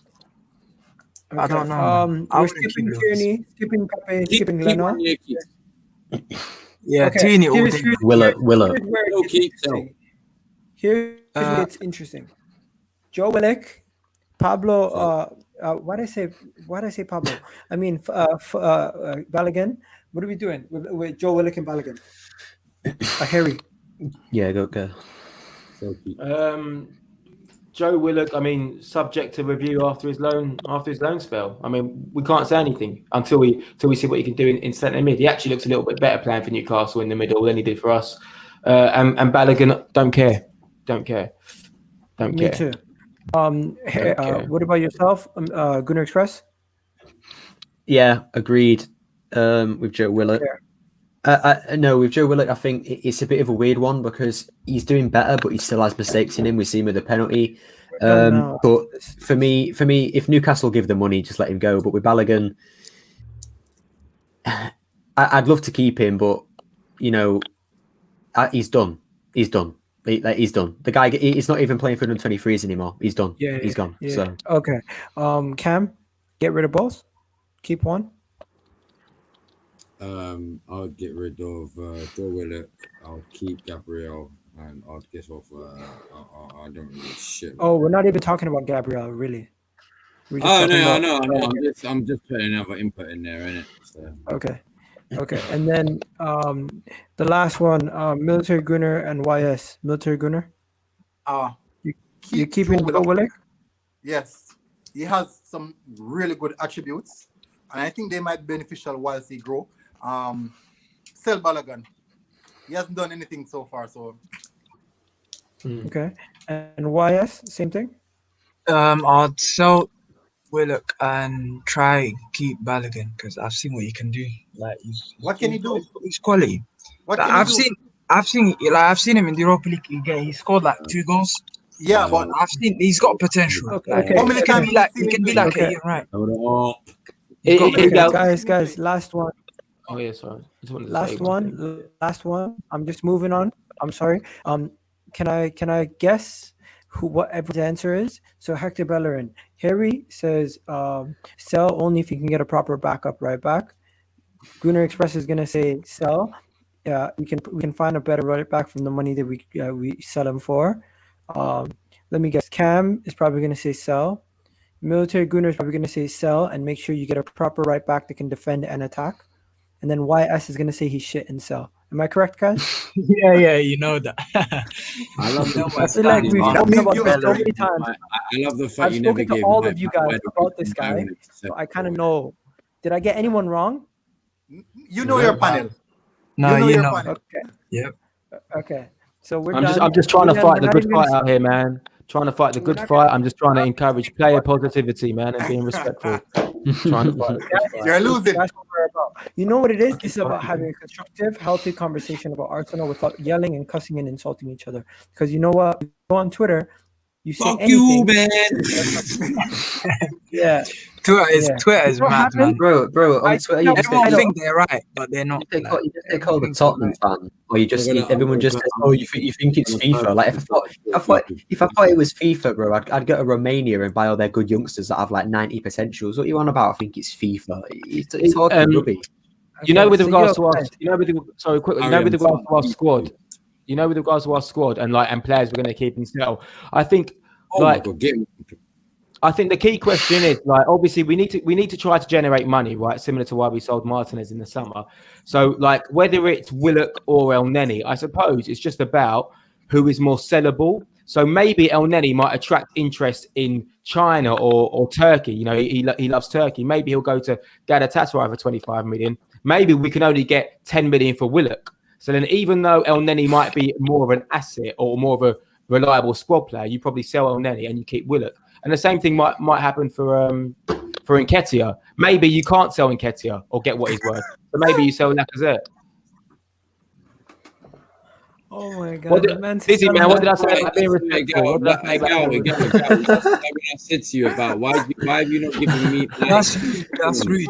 Hey, no, wait. not This is a nice, bit. I'm going off the topic again. Have you seen the video of Bellerin at the F1 thing and the journalist just completely? Oh yeah, Oh, they didn't know man. him. They called him a Yeah, hipster. did you see? They Did you called him a see? hipster. Did you see his They face? called him a Like you hipster. see his face. He was so insulted, but he didn't want to show it. Like you could see his Yeah. face. He was so insulted.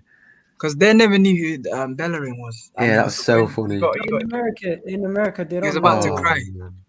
No, Egal. It was a British journalist. I think it was for Sky or something like Sky F1. Like Sky they F1. went to talk to like a famous model or something that Bellerin was talking to, and the guy just went, "Yeah, here, mate. Can you just move out the way while we talk to this woman?" And Bellerin's just like, he stood there like, "Wait, what?" Yeah. And Do then you know the guy calls him a hipster, and and it's so. Look how much joy you take from seeing Bellerin shamed on public TV. No, it's No, it's not hilarious. shame. It's great. It's great. No, it's not shame. It's because the guy didn't know who he was. Fantastic. Look, The guy didn't know who he was. Fantastic for my Harry. That's not my right. Bellerin is out here planting Absolutely trees, fantastic. eating less meat. Bellerin is out here saving the world. He's out here I making don't care what he's doing off the pitch. I don't care what he's doing off the pitch. I don't care what he's doing off the pitch. Bro, you know Flamini. He does nothing on the pitch. He does Wait. nothing. You know Flamini. He has like. I'm winding you all up. Flamini's worth like $1 billion. He was still a crap footballer for us. Flamini- I'm like, I don't care. But he was smart. He's smart. Flamini He wasn't- invested He was smart in- money. Ask Ask Cesc Fabregas who his best midfield partner was. He quotes Flamini. Flamini wasn't that bad, by the way. He was all right. Like he says, Flamini was meaty. He was average, man. He was Yeah, yeah. That's what I'm saying. He's like Xhaka. Like, he's not bad, but he's just not basic. good. Meaty. He was basic. Flamini played left back en route to a Champions League final. Flamini. I gotta go to bed, so we're gonna wrap it up. At the end of the day, we are still a big club. We are still a top club, but in order to compete with everybody else and them trying to catch up, we need to just make sure we fix everything in our house before we look at everybody around us. We are going to lose fans in the younger generation if we don't fix up, and that's well known. We've come to the conclusion that yes, we disagree that some of us say we disagree that Arteta, but we all are in agreement that the owner needs to fix up in order for things to get better. The level of quality in the squad is not the quality we need to win a title or get there, but with the proper investment, we could probably get there. And hey, who knows? We could possibly get into a Champions League spot in the real future, but we need a lot of things to go our way. And as Harry said, we need to overachieve a little bit just to get back into that Champions League spots. And we need some people to underachieve. So yeah, guys, we're out of here. Everyone in the comment section, I hope you guys enjoyed the show. Do me a favor, rate the show out of 10 by just putting in the chat, putting the number of what you thought about the show. And if you haven't already liked the video, what's going on, everybody? I need you guys to go check out my channel and subscribe if you're new. And don't forget to subscribe, hit that button, and hit that notification bell while you're at it, ladies and gentlemen. EGTV, you already know. And if you're on your phone, it's even easier. Press that like button for me. And you know